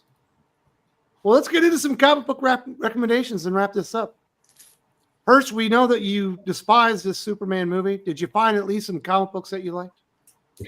I've read, so full disclosure, that's why I said I was going to duck out before the end of the show, so I wouldn't have to do this bit. I haven't read much. I was on vacation, just came back. I did read that Superman issue that Dylan's been throwing up, which is awesome. And I've read a couple of the other issues this week. Nothing that majorly stands out, but that is the comic. Go read one comic, read that comic. You didn't read Transformers 22? I haven't yet. Oh, yeah, full disclosure. Yeah, I'm behind about a week and a half. Yeah, you just got off vacation. I know how you view it. That's true. What should people be looking at on the channel? You got any big interviews? You got any big appearances? I have some interviews I'll get back to. You're just going to hear a bunch of old content for a little while. So sorry, guys. You can hear about the election coverage. You can hear about the election coverage. We're going to give you in-depth analysis of January 6th. Very nice. It's going to be like, look, whether Trump or Clinton wins, it's immaterial. I think this Hillary might be a bit spiteful. We'll see how it plays out. Seems like she's kind of a bitch. Really appreciate you showed up first and talking with us today. This was a lot of fun, dude. Absolutely. Now we'll get to people who actually read comics this week. Oh, I Tommy, won't be one of them. What have you got going on? Did you read any books you want to recommend? Yeah, man, I read Planet Death. I was very excited about this. It wasn't what I was hoping it would be. It fell a little bit short, but the art by Tomas is next level. And then the short story of Cul-de-sac, which is coming out in August, phenomenal. So you're talking about Tomas Giorelli, right? Yeah, Tomas Giorelli is insanely good. He's a very good artist. So you're gonna love the way this looks. The story was great. I just thought there'd be a little more to it. But at the end, they give you a little glimpse, like 10 pages of a new title called Cul-de-sac from Bad Idea, and that thing looks like it's gonna be amazing. The art's incredible. The story's awesome. I would say Conan continues to be one of my favorite reads. It was my comic of last year, and it's right up there again for this year. I think Jim Zub is just having the most amazing time in his career. G.I. Joe has been fun. I've been reading that a lot. I'm still enjoying Absolute Batman. It's been a lot of fun. But outside of that, Battle Beast, I'm a little behind, so I'm catching up. Battle Beast was awesome. But yeah, I got a whole stack of stuff that I've got to get through. And with starting a new job and stuff, I just haven't been able to read as much. And then I loved your video that you did on the Compact. I just picked up The Authority, which is a lot of fun, the Warren Ellis run. Couldn't agree more with you on the whole Marvel version of that. But I will say I just got Hickman's Fantastic Four run, and go through that again is pretty awesome. So at least they did pick that one. Brubaker was a really good run, so I'm glad that they did that one. So I did pick them up. I don't know why they didn't just follow DC like you said, but they are at least picking a couple good lines, I think. Very nice. Yep. Zilla, do you got any comic books to recommend outside of Superman Treasury? We want to see it again. It's a beautiful cover. So yeah, we got Superman Treasury. Obviously, looks amazing. It's ginormous. If you get your hands on a physical copy, do it. Best comic of the year, from Dan Jurgens, Bruno Redondo. If you're a fan of Dan Jurgens' era of Superman, you'll like it. There's a lot of callbacks, and also they bring back like a villain that we hadn't seen in a while, which was really cool. Batman and Robin number 23 was great. As always, the series has been really good, and I really enjoyed this issue. We get the reunion of Bruce and Damian, and it's handled so well. Batman Dark Patterns continues to be great. Really enjoying that. Batman Dark Patterns number 8 came out this week. And then Aquaman number 7 was also a lot of fun. We got, I can't remember who the backup artist was, but they came in. They did a really good job. I don't know. You guys know who the artist was on Aquaman this week? I know Miguel Mendoza was on the Batman and Robin. Aquaman had, it's Michael Shelfer. Yeah, that's it. Michael Shelfer did a really good job. He I liked his art on this. So yeah, Aquaman number 7. So good DC week, but other than that, not much. You didn't? Oh yeah, you don't read Transformers because there's something wrong with you. I don't care about Transformers. Probably from Arkansas or something. You can't understand the book. Awesome. Yeah. What are these big machines? I don't understand. All right, Sparrow, you got any big appearances coming up this week? You still waiting for the invites? I might have a really big appearance. It's just not been confirmed yet. So I don't want to jinx it. I'm not going to say, but like on Mr. Beast? No, you know what's weird? Man, is we're like, all going on that. Yeah, let's do it. Yeah, Great. people talk about Mr. I mean, that would be huge, but I've never seen a single Mr. Beast video in my life, so I don't know. We're not 50. But I know that Feastables is a big disaster. I know that. I thought they were Lunchleys or something. No, I think they were called Feastables. I only know that because I just watched a Ryan George video where he was kind of like making fun of Mr. Beast's. Would you eat one of those just to get on Mr. Beast's channel, just for the the pub? Yeah, I'd risk it. I'd give it a shot.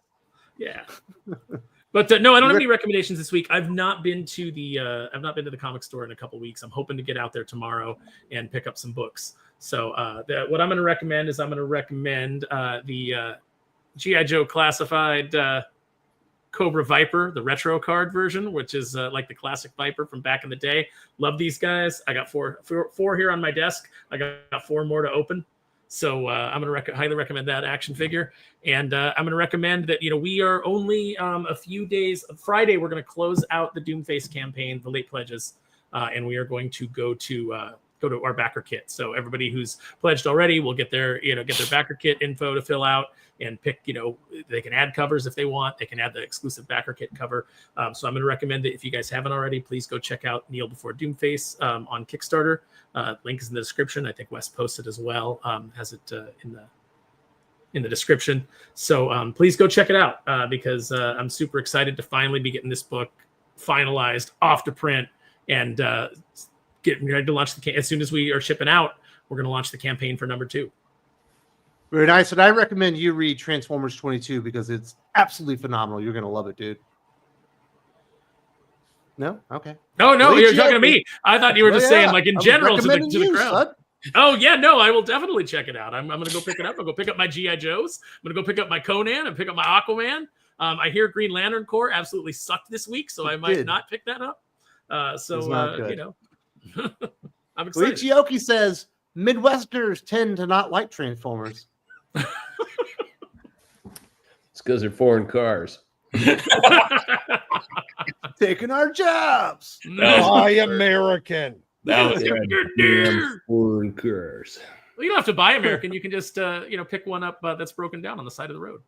Superman tells us you can. No, never mind. I won't finish that. It's been a long time since I've been stereotyped because of where I'm from, but now I'm glad I remember what it's like, even though nobody even says anything about being American here anymore. But you guys, you Missouri sweat hogs, you just sit down. tiny fucking pea brains. I'm gonna come on and start doing a Rick Rude. Yeah, all you Alabama City sweat hogs, sit down, let your ladies take a look at a real man. Oh goodness. All right, Doc, you gonna recommend any books this week? I'm going to recommend that you go over to our Patreon to see our Patreon exclusive worst of the week with what in the shit was this book even called? Gotham City Sirens Unfit for Orbit. Okay. Yeah. and I'm also going to recommend you check out our kind of commentary, but not really review of Uncanny X-Men number 18. This was a terrible comic and far worse than Gotham City Sirens. And you really, really need to see all of the things that we pointed out about it. So instead, I will recommend, because I got my Archangel this week. Oh, cool. That's dope. It is a good looking toy. You know, it's weird that they're still doing these Uncanny X-Force Marvel Legend figures. I mean, they just did the X-23 and Warpath, like what, late last year? I thought they did fucking Nightcrawler. Well, they did that, but he was part of a completely separate wave. Oh, my bad. Those were like, it was like a 2-pack, and then this was kind of by itself. But yeah, no, I'm slowly picking up all of the X-Force, the Uncanny X-Force Legends figures. So, and I actually paid retail for this. So then we will go with first appearance of Iron Fist. Wow. Because Iron Fist is dope, and fuck zombie Iron Fist, fuck weird Asian Iron Fists. Danny Rand is the only one that matters. And Orson Randall's really fucking cool too, but he's kind of dead. But so yeah, first appearance of Iron Fist, Marvel premiere. It's a little bit pricier of a book. The prices have come down on it a lot though. I got mine only about a year ago, and prices were way down. So you can get it at an affordable price these days. Then we will go with, since we're talking about Superman, I'm going to show you my favorite Superman. It's always a toss-up between this and Alan Moore doing Supreme, but I love Mr. Majestic. Joe Casey, Ed McGuinness, the first 6 issues that Joe Casey, friend of the channel Eric Canetti, for the second 6 issues. And then the other 2 miniseries. Actually, you know what? Hold on. We can go with even the Majestic series, where he ends up in the DC universe and he's hanging out with the Eradicator and Superman. So, but yeah, I recommend this Majestic series. It was a 12-issue series. It's wonderful. It's really good. It's very kind of Silver Age Superman-y. Then we will go with Long Shot number 6. And just try to find that whole Long Shot miniseries. Getting 6 issues of Art Adams interiors. Oh, it's amazing. Great fun. I mean, not the greatest story in the world, but it's a good introduction to Long Shot and the Mojoverse and everything to do with that. So if you can find these issues, Perch, how many of the pages of original art do you have from this? More than half. All right. And then finally, we will go with one of my favorite single issues of the Incredible Hulk.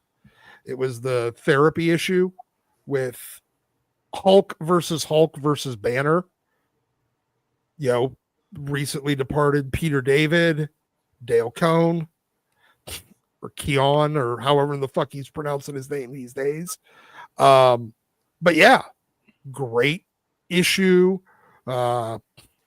Very, very kind of dealing with a lot of Hulk's traumas.